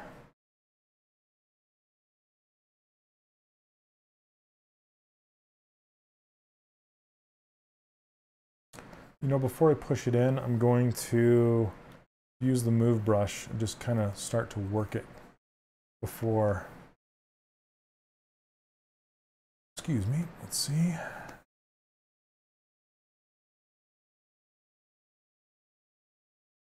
Just kind of make it this kind of a cup.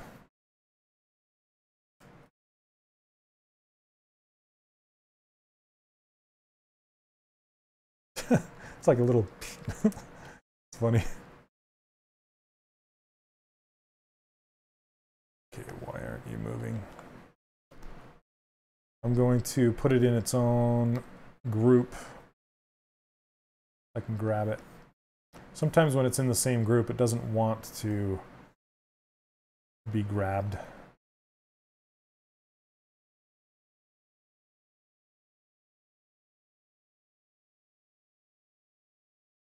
He's gonna look like a bald guy like me for a minute.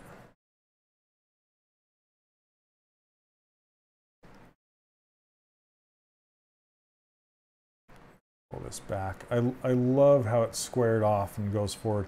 This artwork is done by Luigi Lucarelli, by the way. Fantastic, fantastic concept artist.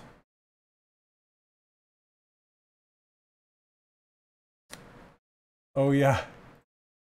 Frosty Dog. Okay, cool. I'm glad you know how it works now. Okay, I'm gonna make this actually come up here.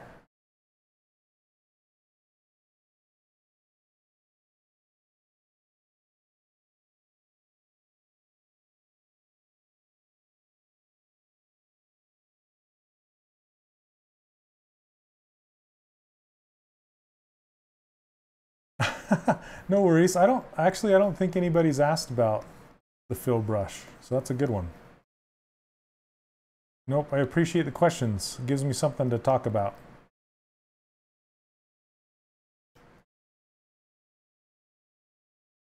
Okay, now I need some more geometry in this little peak of his head right now. So I'm going to apply the dynamic subdivisions. So the sub-Ds actually get applied, and then I'm going to hit Zremesher. And a poly count of like maybe 1,000. Let's see how that works. Boom. Okay, that works.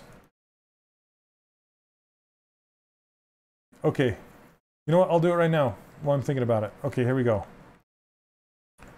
So it has to be in the same.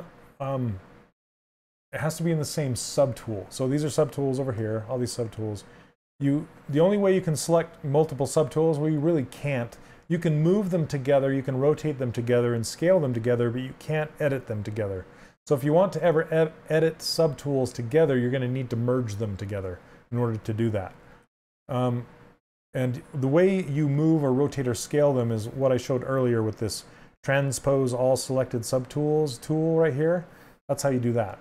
Now, there's no real selecting of separate subtools inside, or selecting of separate polygroups inside of one subtool for the gizmo, but you can mask them, okay? And that's how you manipulate things, is either you unhide or hide them.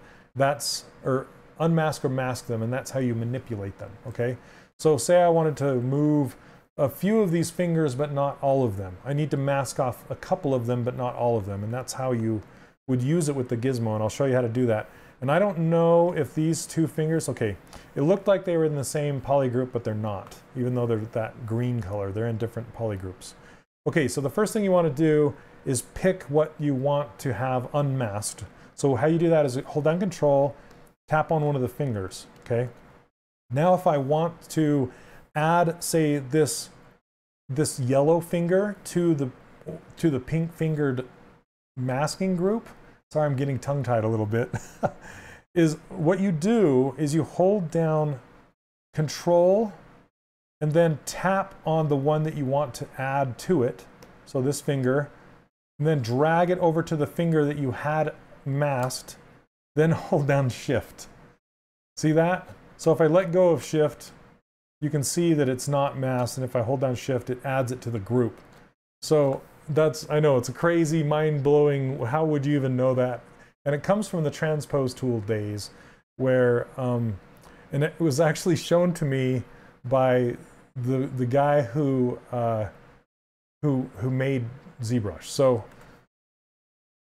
you hate merging subtools because I lose undo history each time. Yes, yes you do.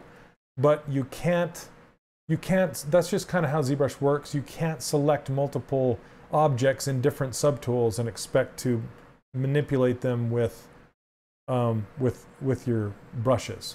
Like I said, you can transpose them, you can scale them, you can rotate them, but you can't manipulate them or do different things like that to them. So there aren't any folders or anything like that like you might be used to in other programs.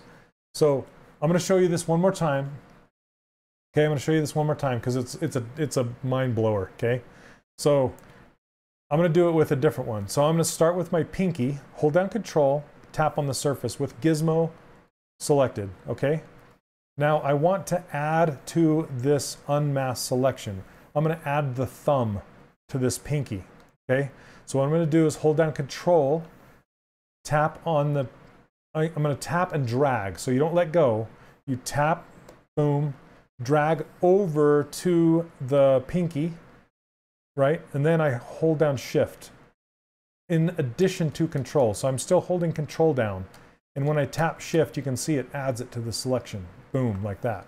So now if I want to add the first finger to that group, I can hold down Control, tap on the surface of that finger, then drag over to either this pinky or the thumb and hit Shift. See how it adds to it? Adds to it, and then let go. That's how you do it. It's the bizarrest, craziest thing, right? And there's another way to do the inverse of it where you actually unmask something, but it's It's a crazy thing to do. Hey, what's up, Hiram? How you doing, man? So, yeah, it's nuts. It's nuts. So as an alternative to doing that, what I will typically do, because it's kind of a pain in the butt, what I'll typically do is just I'll hide, whoops, hide, invert hidden, then I can mask this whole selection, and then invert, then I have it. I have the same thing, right? So it's just, yeah, it's just a different way of doing it. Okay. Did I grab the flat color? Can I explain in short how to animate a ZBrush model? So I've gotten this question so many times tonight. Yes, and how you animate a ZBrush model is you have to retopologize the high resolution model. That means draw topology on top of the high resolution model. Typically I'll do it somewhere else like Maya. Then you do UVs, and then you transfer the you transfer the color and the normal maps or displacement maps, whatever you're using, to the low poly. Then you take that low poly into Maya, you rig it, and then animate it. It's a long process. It's not something I could really explain in a short amount of time, but that's the high level of how you do it. So there you go. Okay. Anyway, yeah, Vicky, I hope that helps at all. I know it's kind of a, there's two different ways around it. So, but you can usually, as long as you have your objects in different poly groups, then you can manipulate them with your gizmo or do whatever you want with them. So, okay, let's do this, the next piece of hair here on his head. Okay, and we're going to insert. I want to turn off symmetry for this one.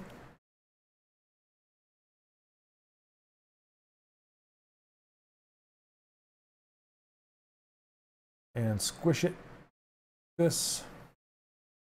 Stretch it. Squish it, stretch it, pull it, flip it. Okay, now for this one, I'm going to actually go back and use that old bendy trick in the transpose tool. Yeah, the second process, you just hide them, mask them, unhide them, or invert the mask. Super easy. That's what I do all the time. That's how I use it all the time. Okay, but I just wanted to let you guys know that the other process is there. That's what I was thinking you wanted me to explain because it's so tricky and weird. But, oh, hey, what's up, Sumerian?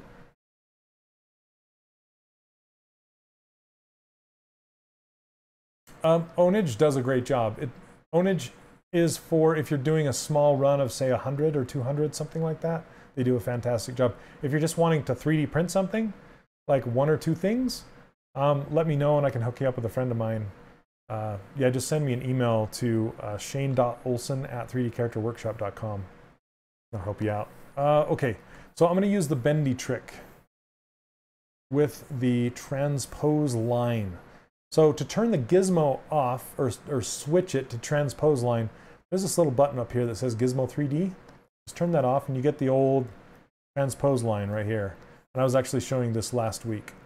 But you can drag the transpose line using the center orange ring. You can drag it around like this. And I'm going to center it in here. Kind of pull it this way. Dan, you're saying, I love this one like it's some kind of magic trick. Oh, I've seen this magic trick before. It's going to be great. Frosty Dog, he might be able to. I know he has sent something to the UK, so I assume he could send something to New Zealand. His name is Stephen Anderson, if you want to look him up on Facebook or something. Okay, so now if you have move selected, it's got to be move. It can't be rotate, it can't be scale. It's got to be move. Yep, Sumerian, do it, man. Okay, then you hold down Alt and hover over this white circle, and you can bend it. So you bend, bend, bend. And I'm going to actually push it to one side like this. And you kind of get this really swoopy, cool thing without having to do much effort. And then it's kind of uniform too, so it's nice. Now I'll turn the Gizmo 3D back on. That's the only thing I really use the transpose line for anymore. Okay, then we'll move this down.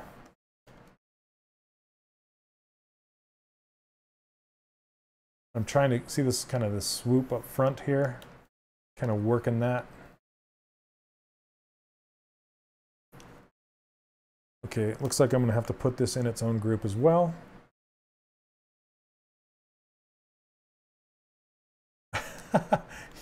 yeah, crazy. ZBrush is full of those, full of them. So I'm going to use these two shapes to figure out where the hairline goes. So it's going to end back here, kind of on one side. I might pull it kind of in this direction and then make it swoop. Like that. Then I want it to kind of go down lower on this side.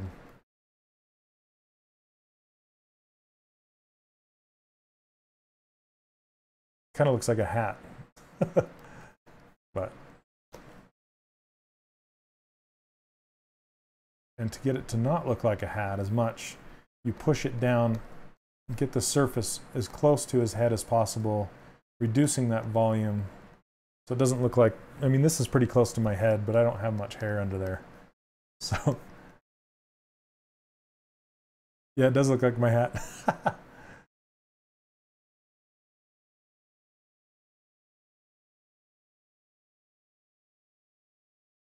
Okay, and then what I can do is put some volume up front right here. Frosty Dog, I have. And I don't mind it, works pretty good. I prefer Marmoset just because it's, if you name things properly, it's super easy to do. And it's beautiful. It makes beautiful ambient occlusion, beautiful, beautiful. Okay, I'm going to select this hair and work it a little more so it makes more of this shape right here.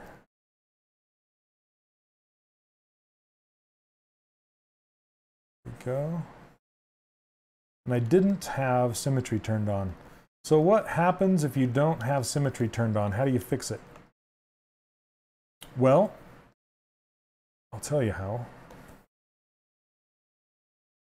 And what you need to do is you need to flip it and use your mirror and weld. But the thing is, I made this on the character's left-hand side, and it needs to be on the right-hand side in order to mirror it across to the left-hand side. So I'll show you, I'll hide this, and I'll kind of show you what it looks like. I actually want to inflate this first, right here. Just a little bit. Pull it down. Okay, so I want to get this side onto the other side. So in my menu, I actually have mirror right there. So now I just mirrored it onto the other side, and then I can mirror and weld. So it's going to mirror and weld it like that.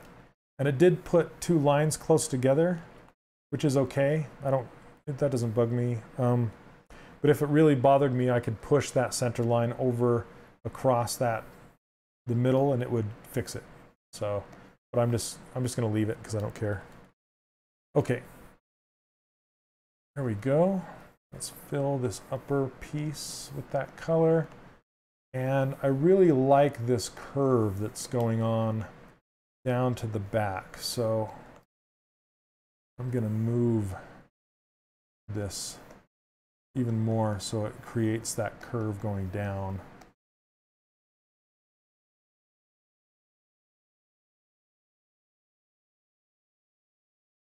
It really does look like taffy stuck on his head now. But what I can do is I can merge those two and then kind of soften that out. So now that the shape is there, I don't like what's happening on this side though. Let's see. I think what I'm going to do is turn symmetry off, which it is, and then adjust this one to curve a little faster. There we go, that's better. So it actually has a point going up in the part. So this one's kind of a bigger curve, and this one's a smaller curve. There we go. Hey, Bazooka Plasma, what's up?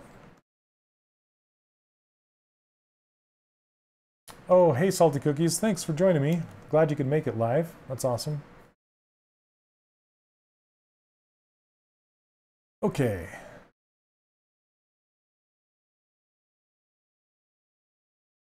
Okay, so now that I have this hair done, I'm going to merge the two together. Before I do that, I'm going to save it. Before you merge anything, I recommend you save it. Okay, now we can merge it down. So here's this piece and this piece. I want to merge this one down. Okay. So now they're both in the same poly group. And how you can tell is if you turn on Polyframe by hitting Shift F.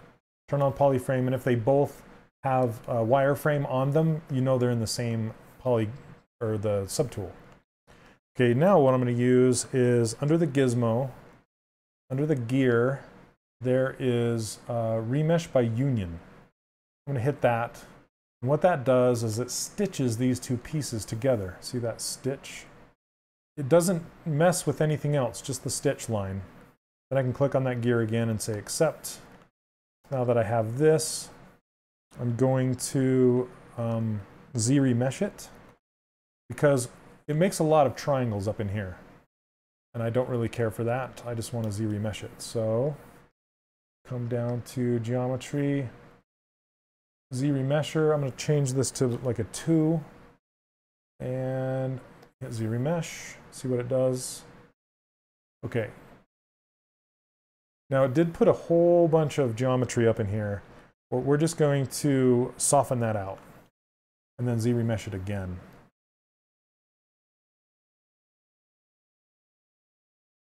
Because we want it to just kind of subtly go to flat.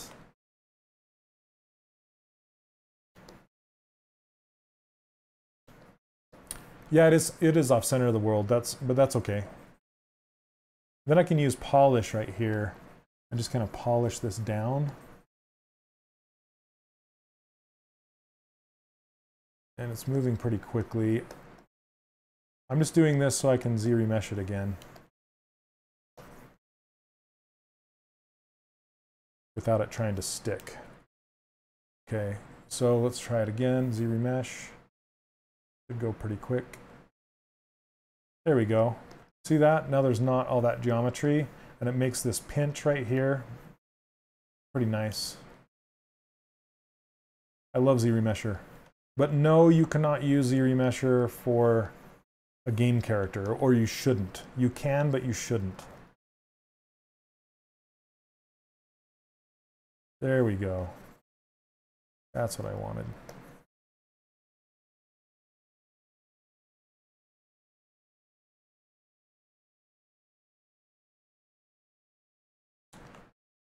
Oh, you look into how to get it back to center? Yeah, you just kind of scooch it over, and then you can do a mirror and weld. As long as you don't have subdivision levels.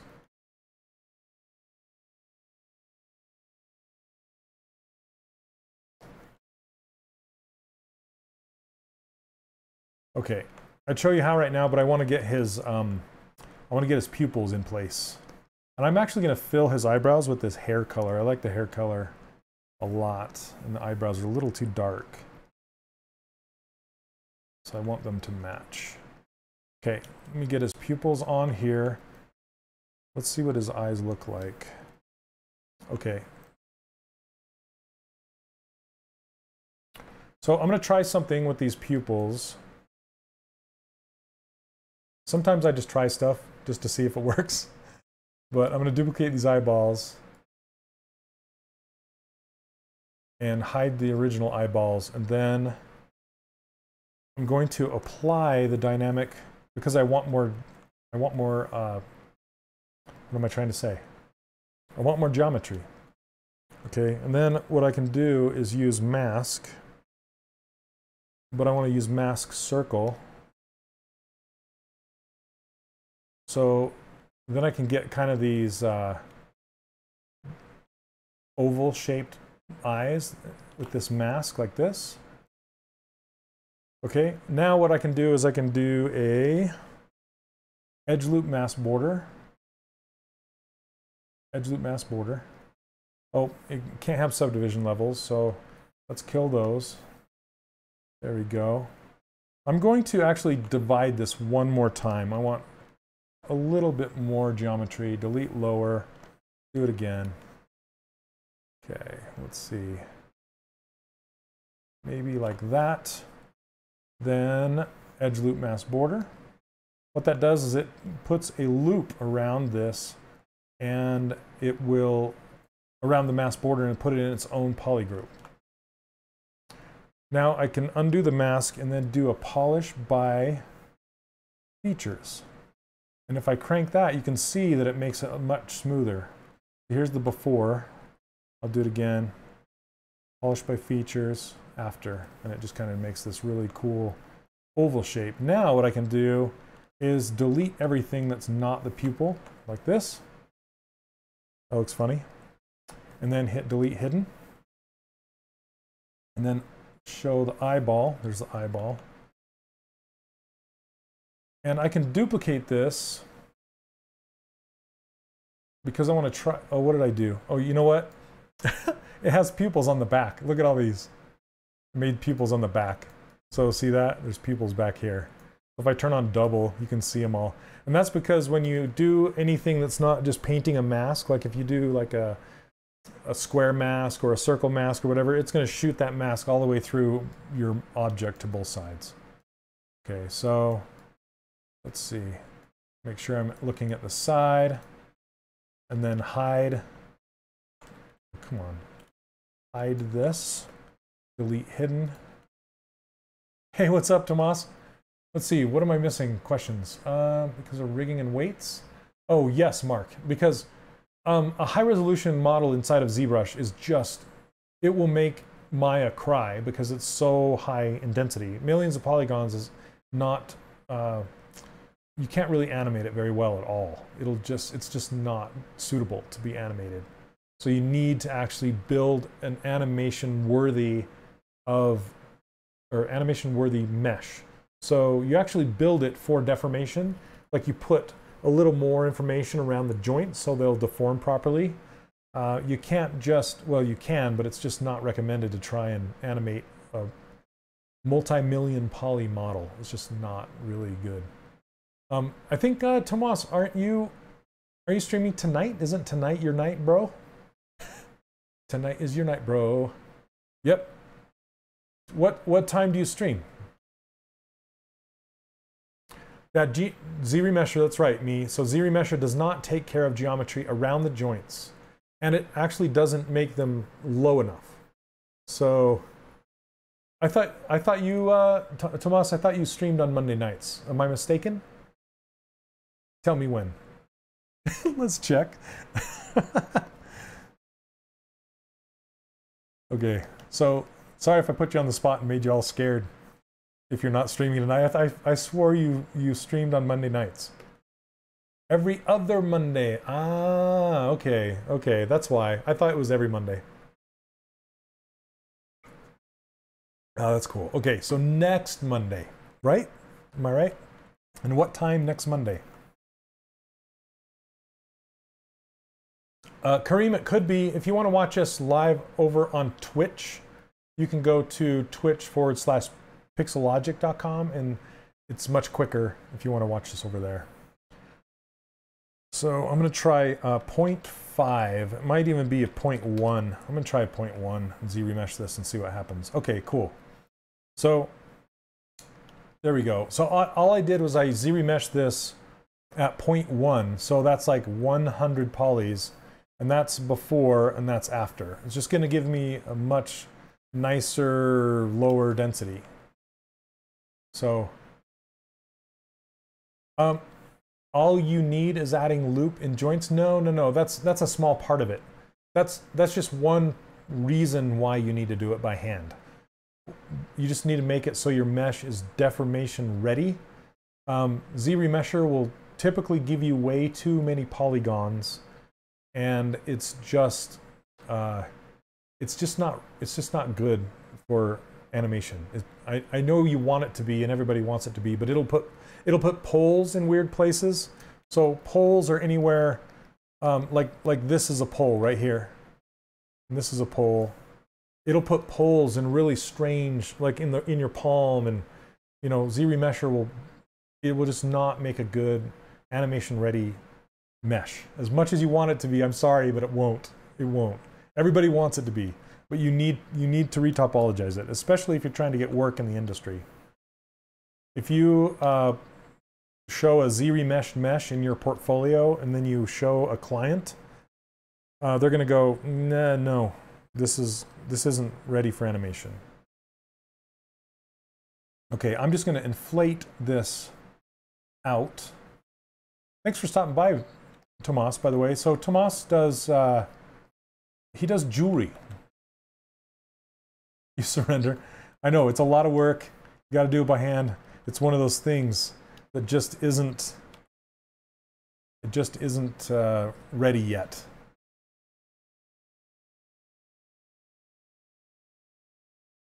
And I've been doing retopology by hand for the last 10, 12 years, so. Oh, whatever, Thomas. Thank you, man. You're gonna make me blush. All right, here we go. I'm gonna put a crease. So when you see when I turn on dynamic subdivisions, so when you hit D, you'll see the pupil actually shrink down, and that's okay if you want it, if it's okay. But to stop the shrinkage, that sounds horrible. To stop the shrinkage, what you can do is crease the outer edge. And all you have to do is come over here and hit crease. So crease, you see that pop back out? That just puts a crease around any open areas. So any open holes. This is an open edge around here, and it actually put a crease around there. So when you do turn on dynamic subdivisions, it will keep those creased edges.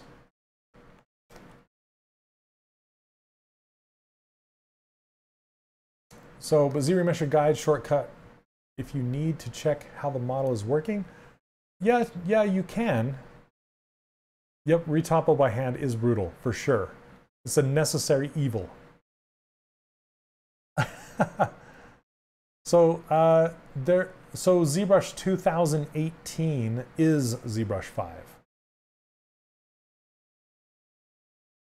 Just so you know. So this is the next ZBrush.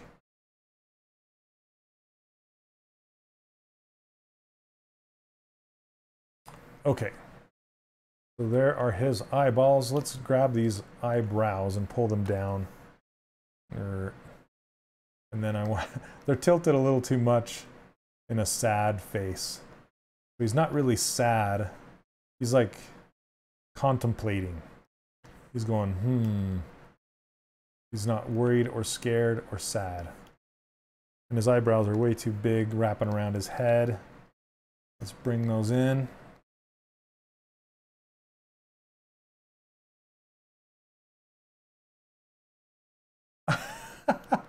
Tomas. Oh man, and I'm still trying to make mine better and better every day too. It's just, yeah, it's hard, man.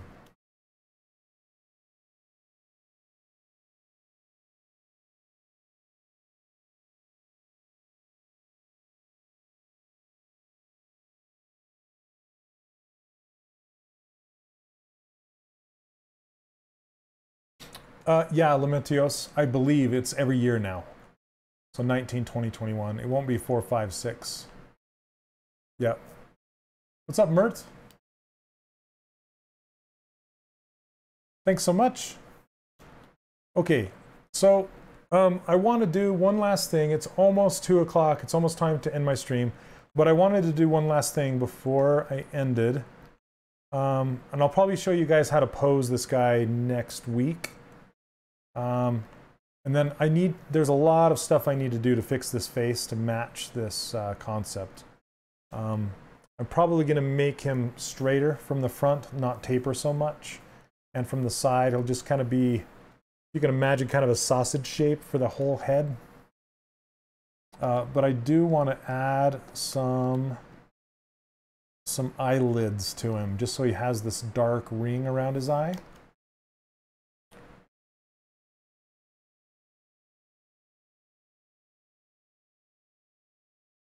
So, let's see. Yeah, I still need to, what do you say? His back hair looks different from the bottom? Oh, like back here or something? Yeah, I'm still working on it, but we'll get there. And down here, I want to pull out, there's two little kind of things, but we'll see.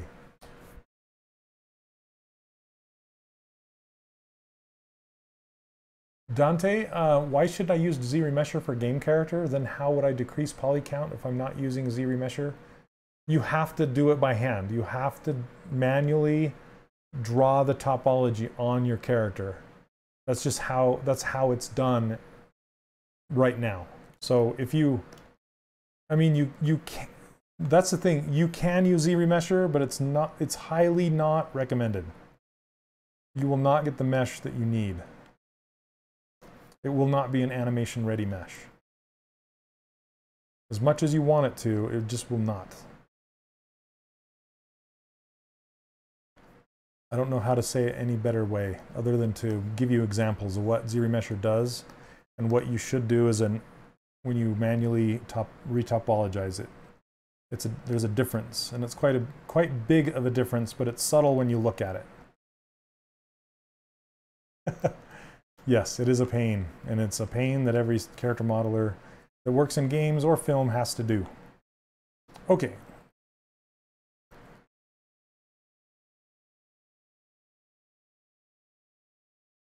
Okay, let's see. I'm going to do the eyelids really quick.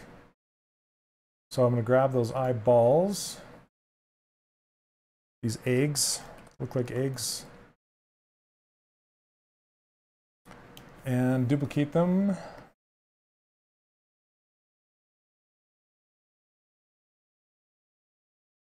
like I still have this one. I need to delete that. Okay. And I'm just going to put these in two different poly groups. So basically I just cut them in half. I'm trying to think of what I want to do with this. I'll just clip it down actually, because I wanted to keep all that geometry like this. So I just use the clip curve brush and just clip it. And I'll do it again for the lower eyelids. Okay, then I just grab the move and just kind of start pulling these up. No, it's not the prettiest. And then just smooth it down.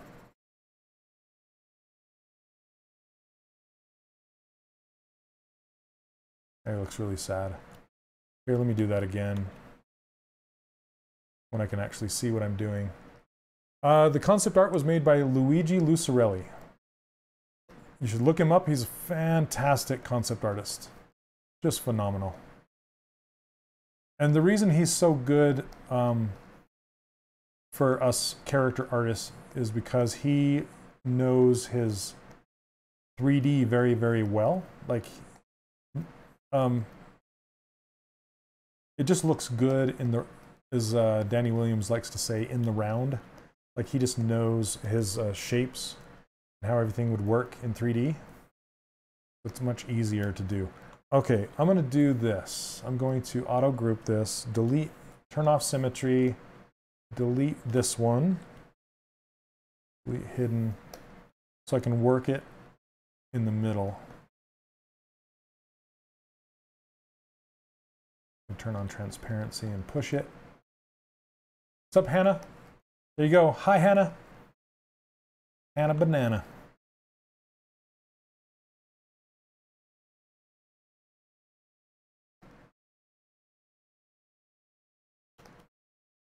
Yep, no worries. Sorry I didn't have better news for you as far as doing retopology. Okay.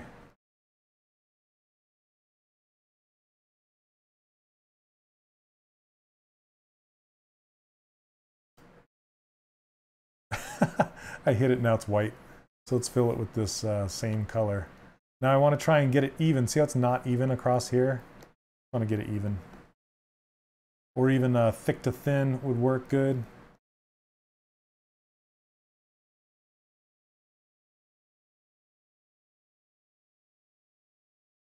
Something like that.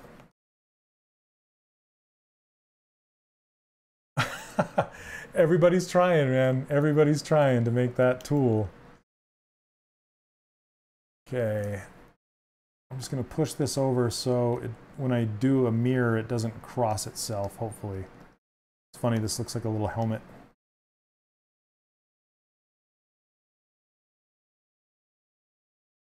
Okay, let's do mirror and weld. Whoa. Okay, here's something that you need to notice too. If you were watching my stream a little while ago, when I did a mirror and weld, or when I did a scale, it would scale to the center of the world. Well, mirror and weld is also based on this local symmetry button. So if you're going to do a mirror and weld, make sure you're not mirroring and welding locally unless you want to. You want to mirror and weld across the world center. So you need to turn this off. Okay, so let me just show you if it's on. I'll solo it. Okay, see this? If I do a mirror and weld right now, it's going to give me this. That's not what I want. So I'm going to turn off local symmetry, then do mirror and weld, and now it looks like this. This is what I want. Now it gives me two eyelashes, whatever you want to call it. I should turn on symmetry now.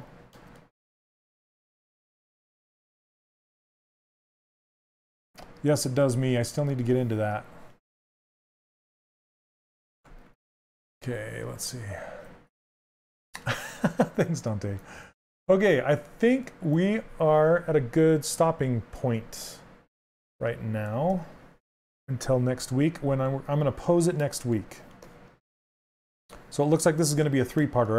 I was wondering if we would do a two-parter on this guy, but it looks like it's going to be three streams to get him done. Then I'll show you how I go in and like really tune this head, and we'll get him into this pose, and we'll fix these hands, get them ready. So here he is. This is how far we got today. Looks like those hands could be bigger. I'm just going to grab them really quick and make them larger. That scale down in his wrist. So I want to scale from the wrist out. Okay, now we've got to turn local symmetry back on. There we go. Yeah, there we go. That's looking better. I'll probably need to shorten them up.